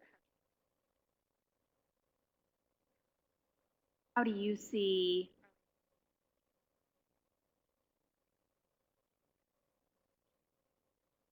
So Ideally, as I said earlier, we'd like to find a way to bolster the student population where we can keep the facility open and it be a more efficient operation. How we get there, I think, will ultimately depend on the funding structures and opportunities for partnerships. But it will be difficult financially for anyone to operate the school with the current population. Dr. Farabee, you want people at the table early. Who do you want at the table and what's early? I mean, we have to figure out a plan to transition this school. And look at your together personnel and administrators and all for next year. Idea of how early you'd like to do this. There's a little runway here. Who all do you want at the table to think this? What would be helpful for us is to get some direction on the State Board of Education on whether or not there will be a new provider identified or a RFP process, for lack of a better term, to identify another provider. If there is going to be another provider at Arlington, we need to have conversations with that provider sooner rather than later to plan a very successful implementation. If that's not going to be the process, that'll be good information for us as well, because then we would need to begin to make preparations for how the facility would be utilized. So again, the sooner we have that information, the better we're able to plan and the better we're able to collaborate should there be another partner. I don't off guard, but there seems to be three. If we put out RFP, so we're going to transition, put a proposal together as IPS, partnership with another operator, or under 1321. You could actually, if we put out an RFP on this transition, likely you would consider possibilities together. Again, we couldn't commit to that today because we obviously have to have more conversation on the will from our commissioners for us to compete for RFP in that manner. But if it's going to be an option, I think for us to know that sooner rather than later would allow us to put our ducks in a row to come to the table with something very thoughtful as it relates to how we utilize that facility and improve student outcomes for the families in that community. That seems to be a critical path when we listen to the others. They have to have a partnership mentality too. Our community students and how we're going to serve them instead of people. Technology and the curriculum and who's going to set.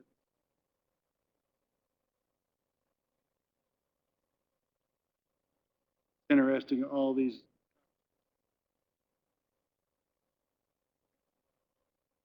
Frankly, since you've been in the city.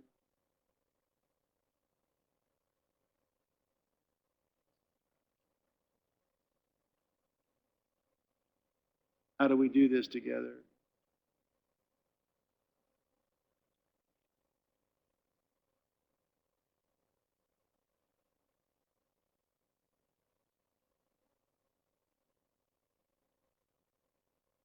Thank you. Tony, you're okay? Thank you, sir. Thank you.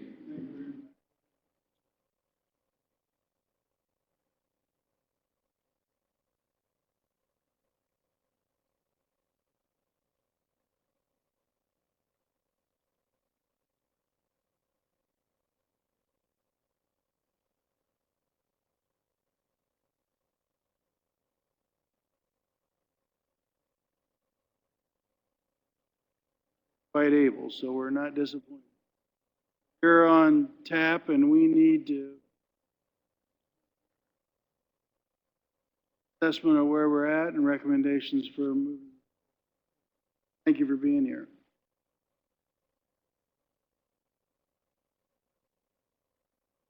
Most of the information that I'm going to share today was already presented at the State Board of Education meeting, so I want to focus on the performance of the schools. I know there's been a lot of question as to whether the schools have been making progress and making gains, and they have. So I think that's something that I definitely would like to share with the committee. So quickly, in terms of our oversight, the committee is pretty familiar with our role, and our role is to monitor the school's performance, analyze the data, and then report that information to the State Board of Education. We use a framework that has 4 core questions, looking at the academic indicators, the fiscal health of the school, the overall organizational effectiveness, and the overall conditions for success. We use the monthly report template, and in creating this, we use the previous template by the previous administration as a foundation to create our template. So we're looking at some of the same categories: enrollment, student attendance, suspensions, and expulsions. We use a master calendar of reporting requirements. So we let the schools know up front what we will be collecting each month for the entire year. So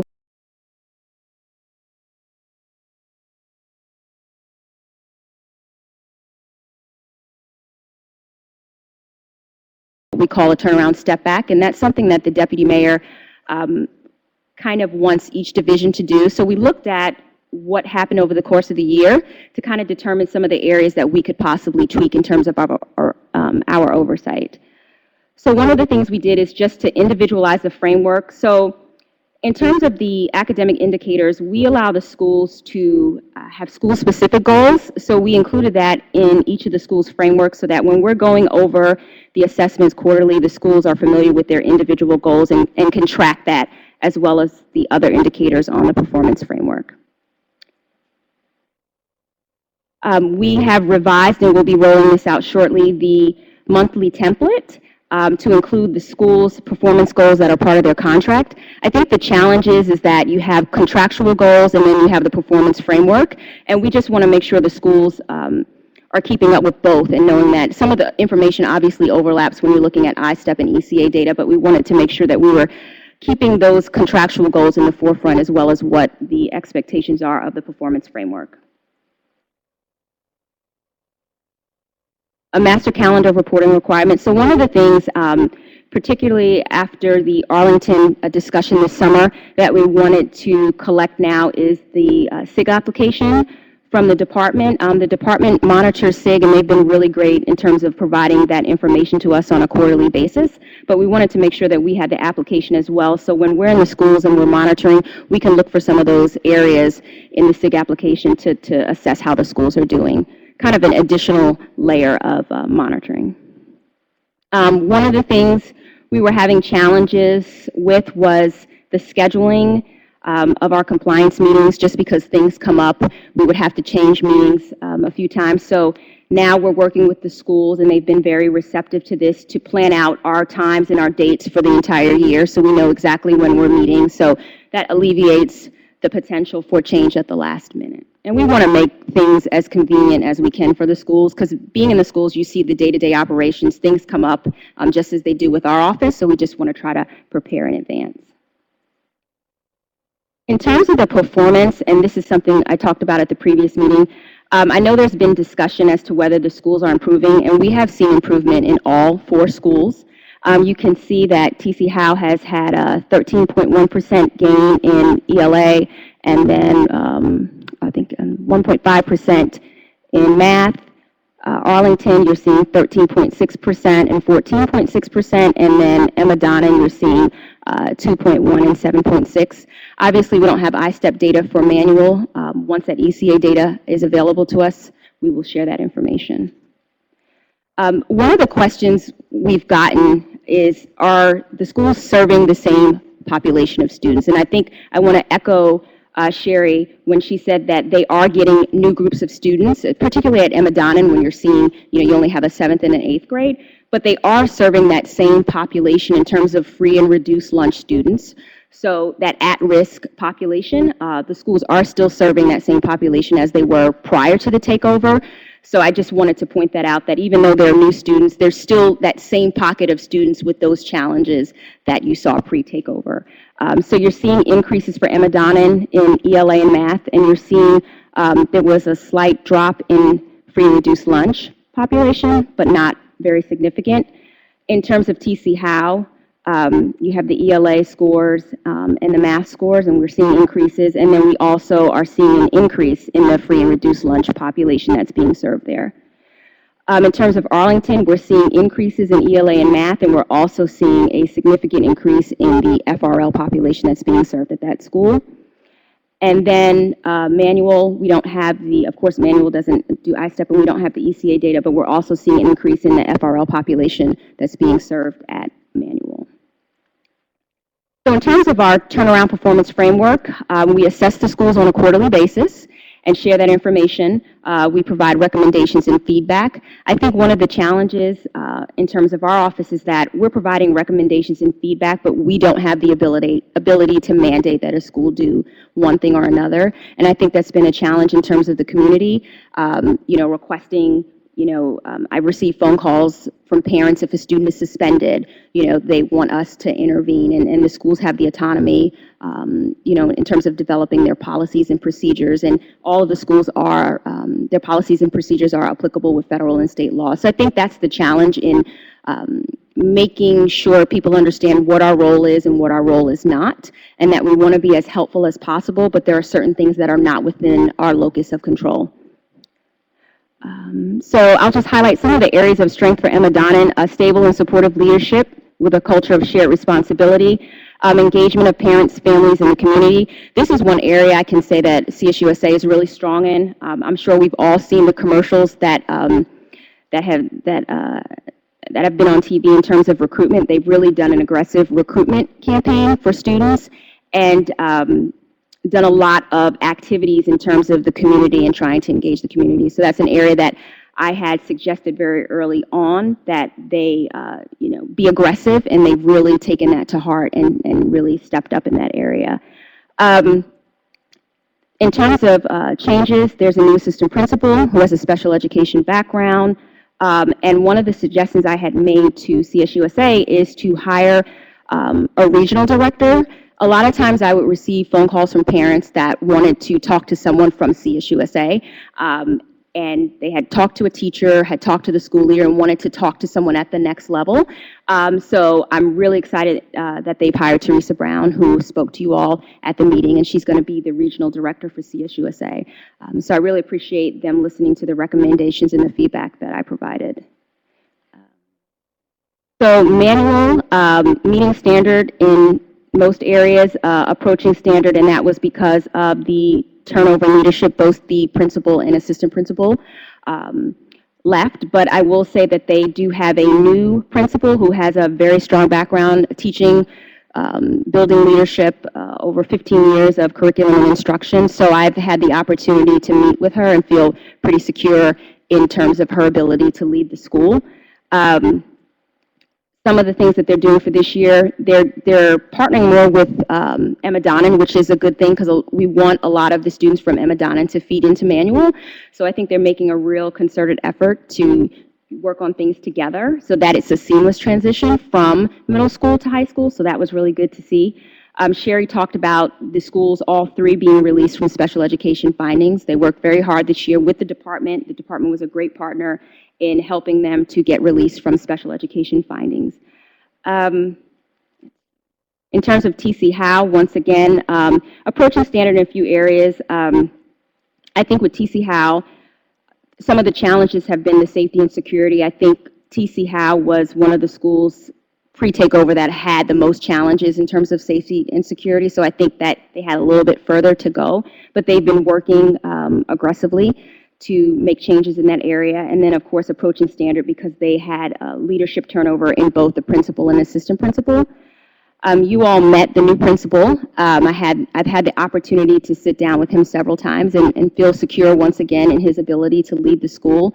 I think that CSUSA has placed a lot of supports for him, which I think is going to be extremely helpful. And he does have experience as a dean at the school. And once again, they were released from SPED findings and then hired the regional director. Some areas for growth, I think with all the schools, is staff retention. I think it's very challenging to recruit and retain staff when you don't necessarily know what the long-term plan is, and I think that's what you've heard from everyone. So we are seeing significant levels of staff turnover. I think Emma Donnan's at 20%, Howe is at 44%, Manual is at 40%, and then Arlington was at 66%. So I do think that's a challenge. Amber, be more definitive about long-term. What if we were going to retain personnel, which is critical? What do they need to know? That this is going to be in place for the next 100 years, or what? I think, What's your thinking? I think the next few years, I think knowing whether or not we're on the path to returning the school to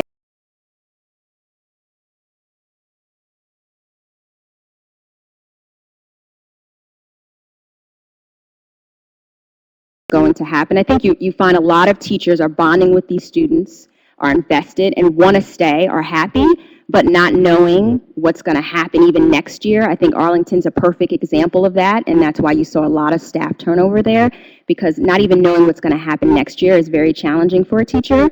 And I think it's very difficult when they're finding these bonds with students and not necessarily knowing. So I know, we won't know for the next 100 years, but I think, definitely knowing the next few years what's going to happen, and as soon as we can, so that CSUSA and Tinley can convey that to the teachers and say, okay, we'll be here for the next few years or however long, just to give teachers that stability, because I think that's lacking, and I think that makes retention very, very difficult. Presentation's wonderful, and we have them. What have you learned, and what should we know that you've learned, and what would you on this board? What would you recommend? How do we tighten this up? We had very serious situations. Made some improvement. So what have we learned in this process? How can we accelerate, grow it, take it to higher levels, make it better?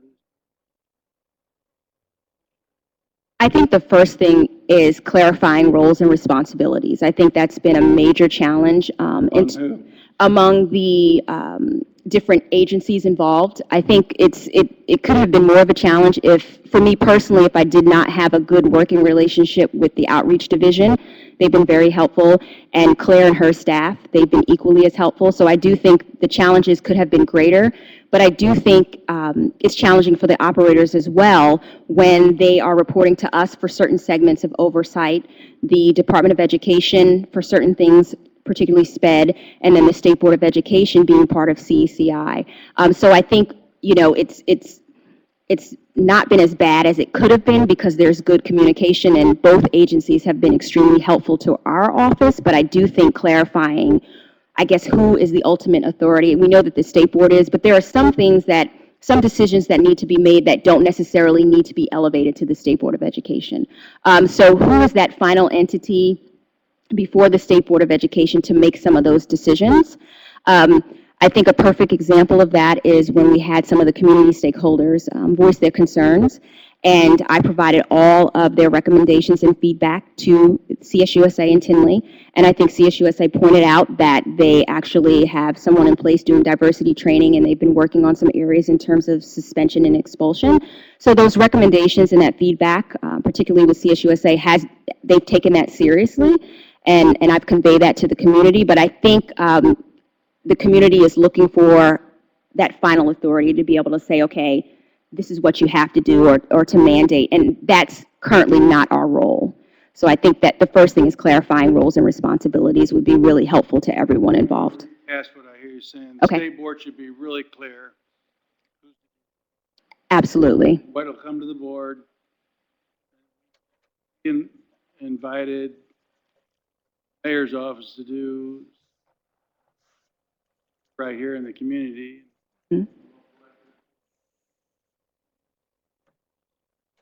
What does that mean for you, operator? Absolutely. And then the Department of Ed's also going to send folks. Mm-hmm. Yes. More clarity. This is a pattern. First time we did it. This is probably. Mhm.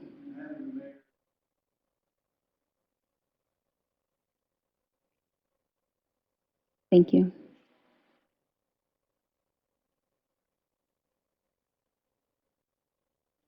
Questions, Tony or Sarah?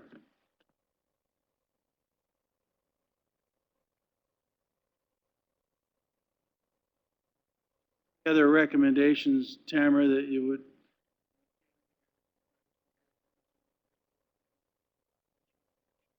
Sure, and learn. I think, as I said, the main thing, I think once you clarify roles and responsibilities, it allows people to focus on certain areas, and that would allow our office to maybe provide more recommendations. But I think that's the first step, who's actually in charge of this endeavor and able to kind of give the operators direction. As I said, we provide oversight, we monitor and we report, but when there are questions as to, mandating things and requiring things, that's not our role at this point. And, whether or not that should be our role, I think is a question that we need to answer. And I think once we figure that out, we're able to kind of drill down and get more specific into recommendations and feedback. Also, one of the players here.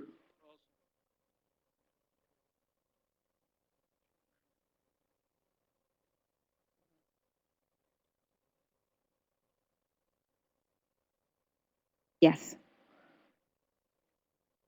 Very much.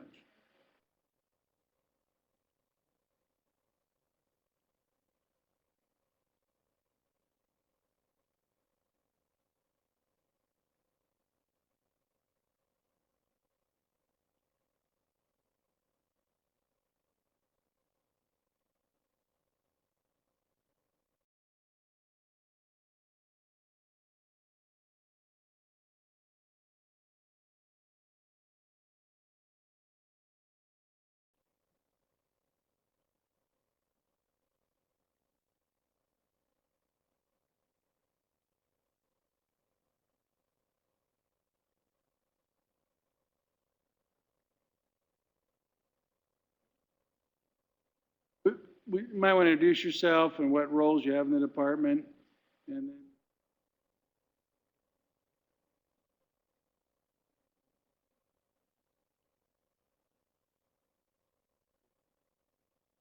Okay. So my name is Teresa Brown. I'm Assistant Superintendent for Outreach, the School Improvement Division. And you want to introduce yourself? I'm Maggie Pano. I'm a staff attorney at the department, and I work rather intimately with Outreach and the School Improvement Division. Maggie helps me a lot on turnaround, so she's here for that as well. So as far as my background in working with the schools, I've been with the department for, I guess, almost a year and a half at this point.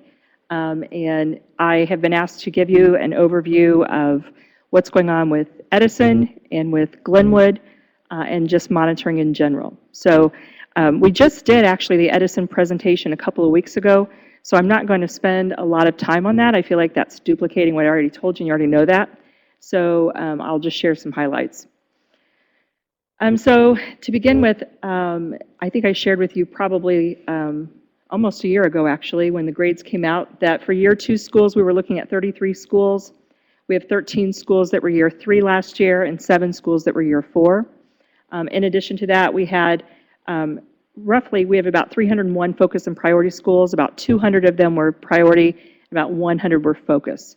So in looking at those numbers, you can see that a small percentage of them were actually years 2 through 4. The majority were year 1 schools.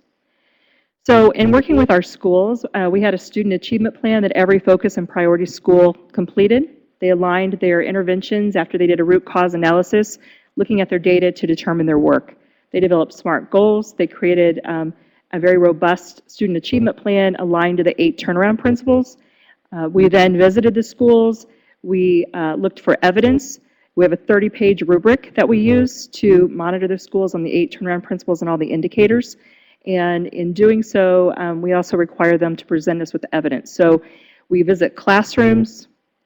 In fact, you can see here we visited about 2,400 classrooms in priority schools, about 588 in focus schools, 402 on-site monitoring visits for priority schools, and 98 for focus schools. So we were in our schools on a regular basis and providing support and monitoring to give them feedback on how well things were going. Additionally, we had regional meetings in December in 6 places around the state to talk about the ESEA requirements for focus and priority schools. And then we also provided ongoing professional development. So as we found needs, or schools expressed needs, data analysis was a huge one. Our focus and priority schools requested us to give them assistance with that. We spent a lot of time last year helping educators look through data so they're doing the right work. So Roosevelt, like I said, 2 weeks ago, I presented this information to you. So the same sorts of things, I would tell you that we did classroom observations. They give you monthly reports, as you know. We also had quarterly meetings with lead partners, TSO operators, and the department to make sure everybody was on the same page, and we reviewed data and next steps. Also, in the TSOs and lead partner schools, we had department staff that did classroom observations every 2 to 4 weeks. So it was pretty, they were there very regular. So I included this slide because when I talked to you a couple of weeks ago, I mentioned attendance as being a concern at Roosevelt. So I included this slide as an addition just so that you can see the attendance last year compared even to the previous years. And when I told you that the 11th grade attendance was at 18%, I kind of wanted to follow up and show you what that looked like on that spreadsheet. The goals, like I shared with you before, student attendance was a goal, staff attendance, they met that goal. Reducing discipline referrals, they have done that as well.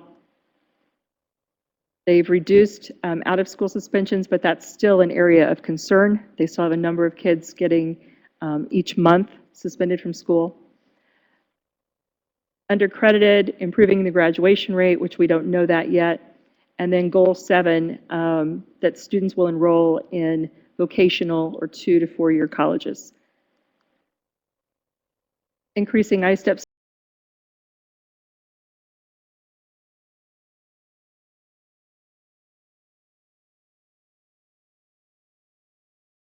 in 8th grade from 29.6 to 37%. Math, we did not see the gains that we did in English language arts. The end of course assessments, increasing that by 5%. Again, we saw that increase in algebra, but not in language arts. So that did not mirror what we saw in 7th and 8th grade, which was kind of interesting. The percent passing advanced placement exams, they still had 0% participating last year and did not have an increase in that. As I shared with you also, enrollment was down by 75 students. That impacts them financially as well. I shared with you the attendance. They had 23 teachers that were terminated the last month of school. They were still filling positions, I know, as of last week. So I don't know that they are fully staffed yet. I think they're getting closer.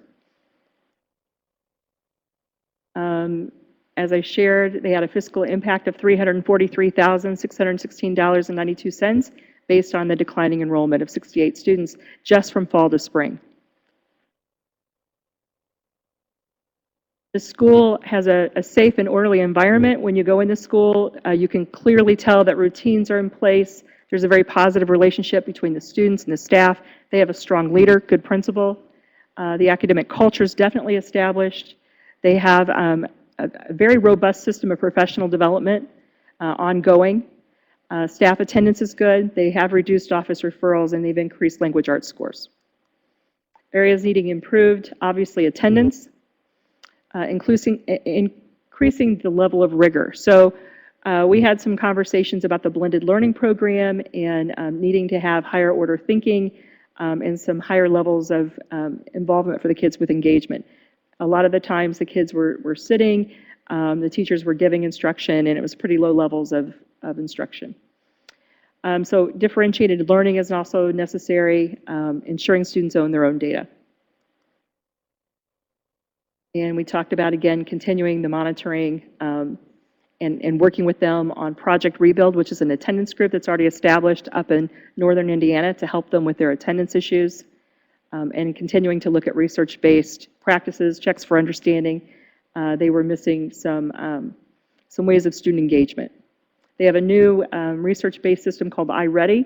They're using as a formative assessment so that they can give their staff quicker feedback on performance this year. So Glenwood Leadership Academy, here's their enrollment. As you can see, it's pretty steady across the board. We haven't seen any declines, and as a matter of fact, they've shown some increases. Their attendance rate is also in a good range, 97.3%. The suspension data, basically, it looks like it's maintained about at the same level. They did, in the spring, have some spikes, but they had relocated a person that had been helping them with alternatives to suspension to another school, and so then their suspension rates went up at that point, and they're bringing them back this year. Again, when you look at their iRead data and their student data, they are showing some gains. So I'm going to talk about that briefly. When you look at their iRead, you see 2 years ago they were at 50%, then they moved to 63.6%, and now they're at 66.7%. So they have shown some steady increases on the third grade reading assessment. When you looked at their passing trend, all students passing, they have a modest gain of about 4%, I believe. But when you break it down by grade level, it's a much better comparison to see. And you can see the color-coded groups are actually cohort groups, so that you can see how the kids are, as they matriculate through the grades, you can see how they're performing across the board. When you look at, for example, the 2013 spring scores, and then you look at the 2014 spring scores, you can see with the exception of 8th grade and 3rd grade, that every grade level has made some pretty substantial gains across the board. Same is true for math. Again, when you look at 3rd grade and 8th grade, that's the exception, but the other grade levels, again, are showing some substantial gains from 2013 to 2014. Some as much as, over 20 percentage points. So Glenwood has a very strong leader. She's been there for this is her 3rd year. They also do a good job there of intervention. They have Tier 2 and Tier 3 intervention, and they effectively use their time to redesign the school day so that they're getting in and working with the kids who really need it, which is probably why we're seeing the gains in their scores across the board. Areas needing developed. So from our monitoring visits, and when I tell you that these are the things that are working well and not working, that's from the actual classroom observations. And so students not being able to articulate learning objectives, we've been having conversations with them about that. The number of instructional and response strategies needing to be increased. There's a limited scope, and that's partly because they have a very young staff. So within their staff, they had 13 that last year was their first year of school, of teaching. And then they had 7 that it was their first or second year. So when you're looking at 20 teachers who are 0, 1, or 2 years, they don't have a lot of background in instructional practices yet, and so their tool bag's just not big enough.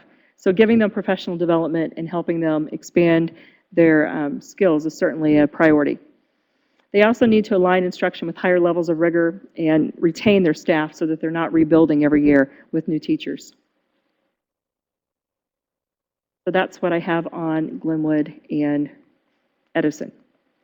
Any questions about what we're doing? And Well, looking, obviously, what is the approach? well, as you know, they have a transformational zone. So they have Carrie Hilliard as their director for their internal lead partner. So we have conversations with her on a regular basis and look at their dashboard with them. Our outreach coordinators will be, again, going just like they did last year, going in every 2 to 4 weeks and going through all the classrooms, at least 6 to 8 classrooms every visit they get into. And those are unannounced visits so that they can see kind of what's going on and they see real what's going on. Evansville's been very good about working with us on next steps and sharing their data with us, as we have also been helping direct their work by just looking at their data dashboards. So they'll continue that. Their principal and the team there are continuing to work again on student engagement. They have a new teacher evaluation system they're rolling out this year, and they had worked with TAP in the past, and now they're transitioning away from that. But they have very specific goals that they're working on with their teachers and just using that data from the dashboard.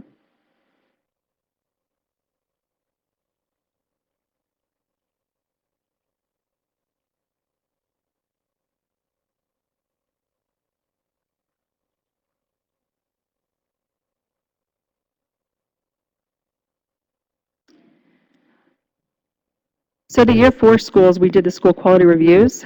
We took a team in, and there were 7 of them. We spent 2 days on site, in addition to preparing before and afterwards as well, and then sharing those plans. So we help the schools with their student achievement plan. We help them analyze their data. We help them do the root cause analysis. We give them PD. We spend more time with the schools that have more years in school improvement status. So obviously that's where we need to spend our time. So we're spending a much greater time with them than like the year one schools.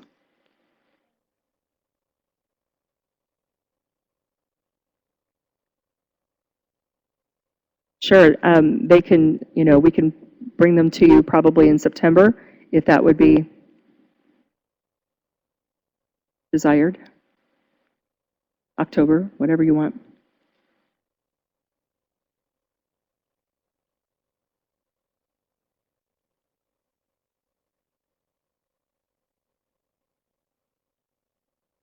Yeah, they're pretty much done. We haven't sent them to the schools yet, but we're just about ready to.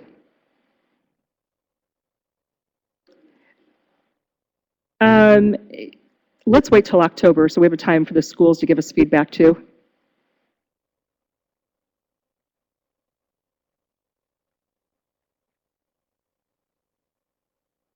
Have it one of of this committee.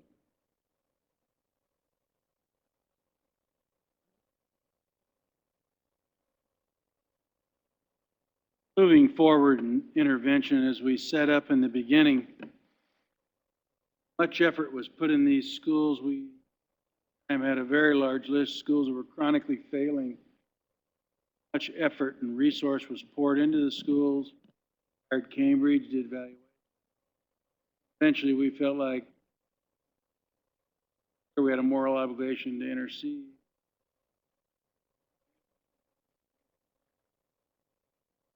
Your recommendations moving forward to law implementation, prevention,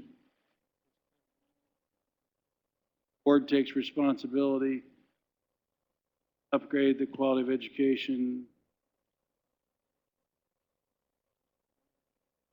What have you learned? What are your requirements do we need? So I would tell you that I've had a lot of conversations with a lot of different people, the lead partners, TSO operators, the mayor's office. I think I've even talked to Michelle and Bob at a time or two about my feelings about it. So I think that one of the big things that needs to happen first is very clear contracts between lead partners, between TSOs, between all the parties. One of the things that became very frustrating for the lead partners in talking with them last year is they didn't have the ability to leverage follow-through. So they would make recommendations to their schools, and then it really rested with the leadership teams to then make it happen. And in many cases, the follow-through just wasn't there. They were cooperative, but they didn't then go and implement the suggestions from the lead partners. So it was pretty concerning for all of us that were going in and working with them because they weren't able to make improvements because they had to keep doing the same things over and over, having the same conversations over and over, and starting over sometimes with the same work. So I think that was one of the areas that we saw the biggest need to really shore up, is making sure those contracts spelled out clearly what the roles were, and that the lead partners had some ability to evaluate or offer feedback on evaluations for the leadership team. Also, Can I follow up on that subject? I appreciate the clarity of contracts, but eventually there has to be a spirit of cooperation and alignment, governance. In other words,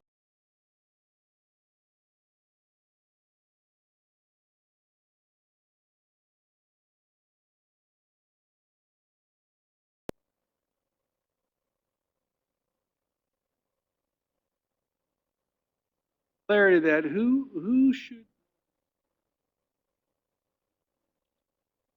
really effectively change a school direction to all these folks coming in and out of school.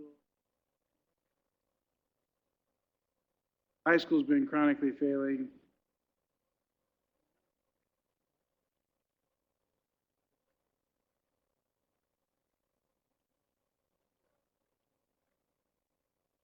Well, I think you're right about the spirit of cooperation, that it's definitely necessary. And I think that, when we hear from the lead partners that they don't have the ability to carry out the work because of the lack of follow-through and the lack of clarity on roles, that's an issue. As far as, how the system needs to be redesigned, that's kind of above my pay grade probably. But I think that the cooperation, implementation of the work is definitely needed. And the contract is one way to do that. It's one way to leverage that so everybody's understanding what the expectation is.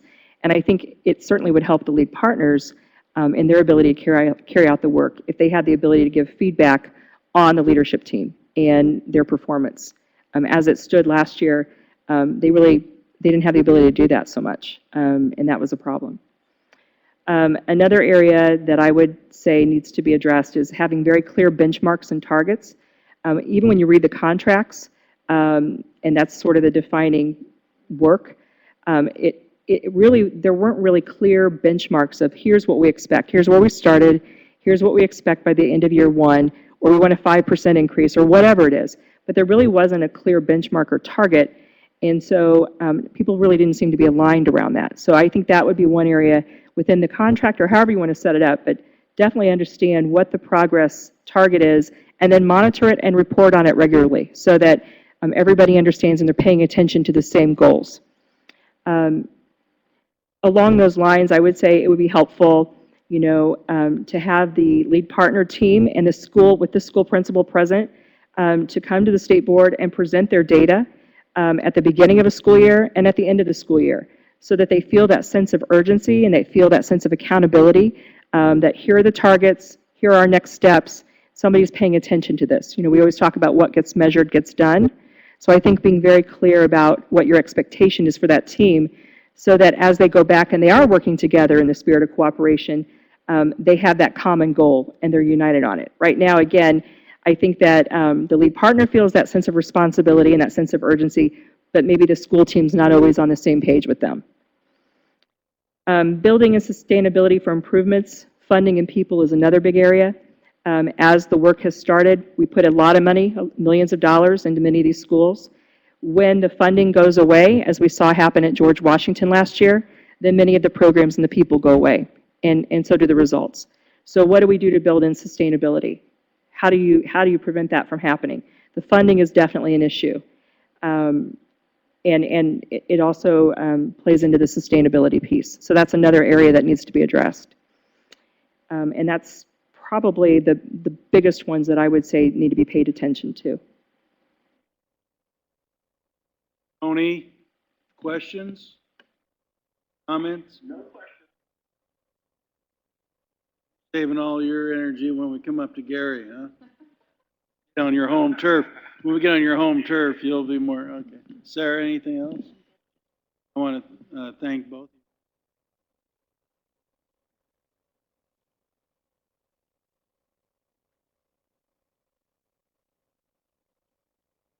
Well, I think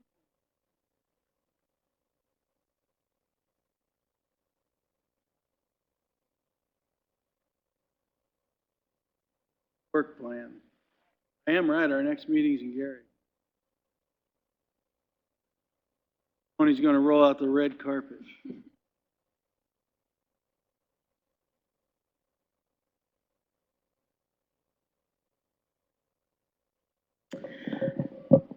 Okay, as you know, the scope of work that was set forth in the resolution that created this committee asks this committee to make a final recommendation to the full board at the November 3rd, I believe it is, November 3rd meeting, on specifically how do we address the petition for relief submitted by CSUSA, how do we handle the Arlington transition, but then more broadly, what kind of recommendations do we make, policy and implementation for turnarounds as a strategy.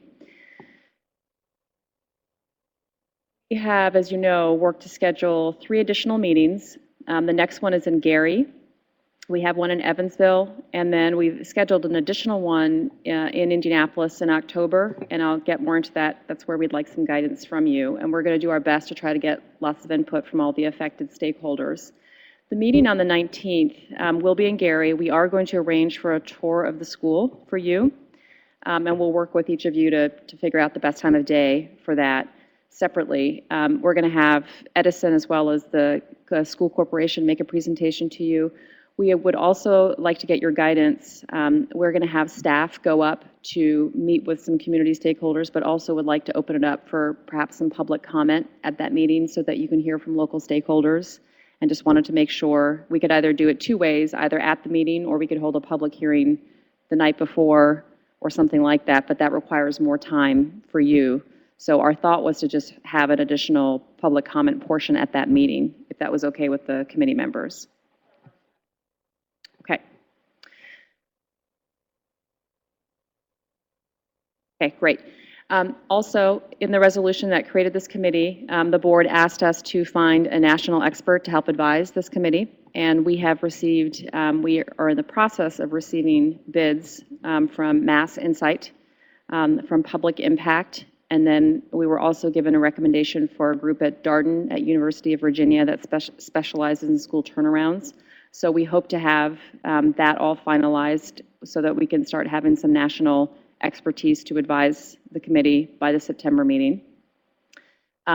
By that meeting, we will have heard from all of the turnaround school operators where there's complete management, and so would like to start to have the conversation with the expert facilitation from a consultant around what have we learned so far, what do we need to start thinking about for changes. We've also scheduled an additional meeting October 9th in Indianapolis so we can drill down on what do we do with Arlington and then respond to the petition for relief from CSUSA. This is where we'd like your guidance. Obviously, it would be most helpful for the committee to have some detailed proposal or plan and wanted to either get your direction now or ask you to delegate to the staff to work with Teresa, to work with IPS, with Tinley, and with CSUSA on a more detailed plan for how they would like to how they would like the committee to consider recommendations to the full board for moving forward. Comments, Tony or Sarah? Direction for the staff?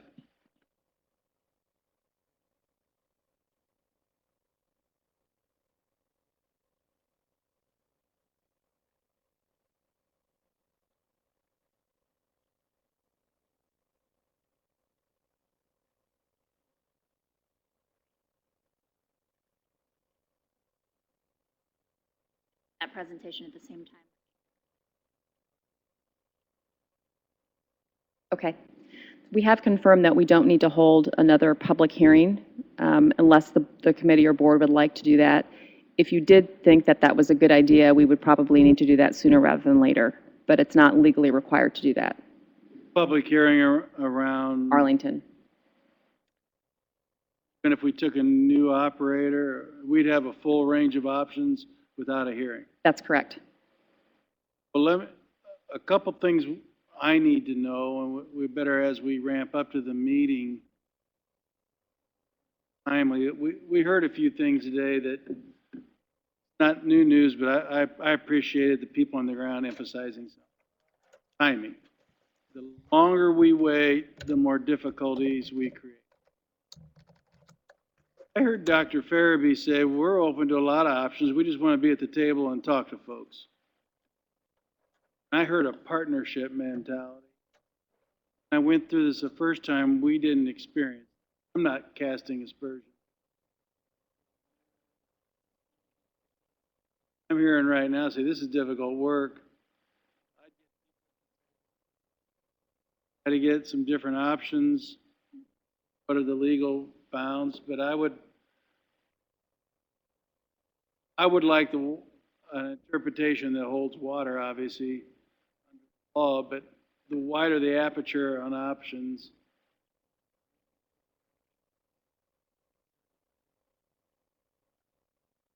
I also want to know what our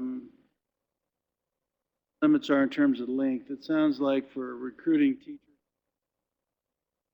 folks need to know I have a career path with these.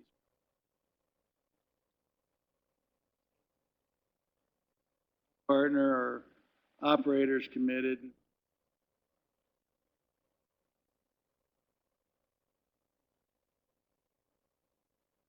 So make sure we understand the law as a framework. There are going to be changes.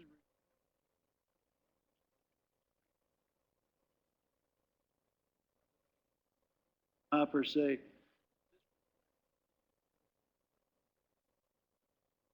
Add these changes in the law, and so there could be some dependent, if we can get these adjustments.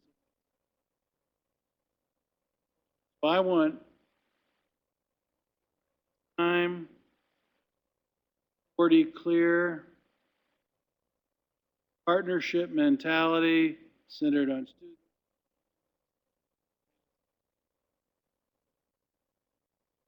Creativity. I'd like to open not adults working on adults. And resource, we're maximizing use of resource.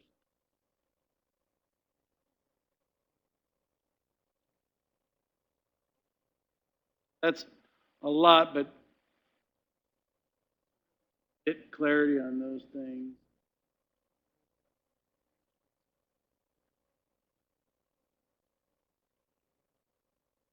Like there's a lot of work to do there, and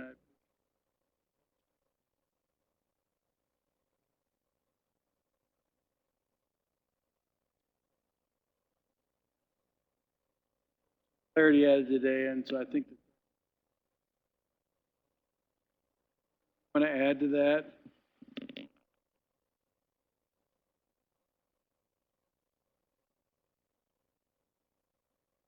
I want to add to that, Sarah. No. Great, so then we will meet right away to make sure that we're working with them to come to you with enough detail that you have meat on the bones to make a good decision. Okay, great. And then the last meeting would be in Evansville, so you can hear from Evansville and Mass Insight about the lead partner work down there. And then we can talk more specifically about the lead partner model, because we'll be talking about the TSO model in October and what changes we'd like to see and recommendations for improvements there. And with all of that, by that time, the consultant can help us put together a final report and set of recommendations to bring to the board in early November. If for some reason you would like to extend that to December, we could always do that, but hopefully we're going to keep moving toward early November. Questions or concerns about the work plan and timeline?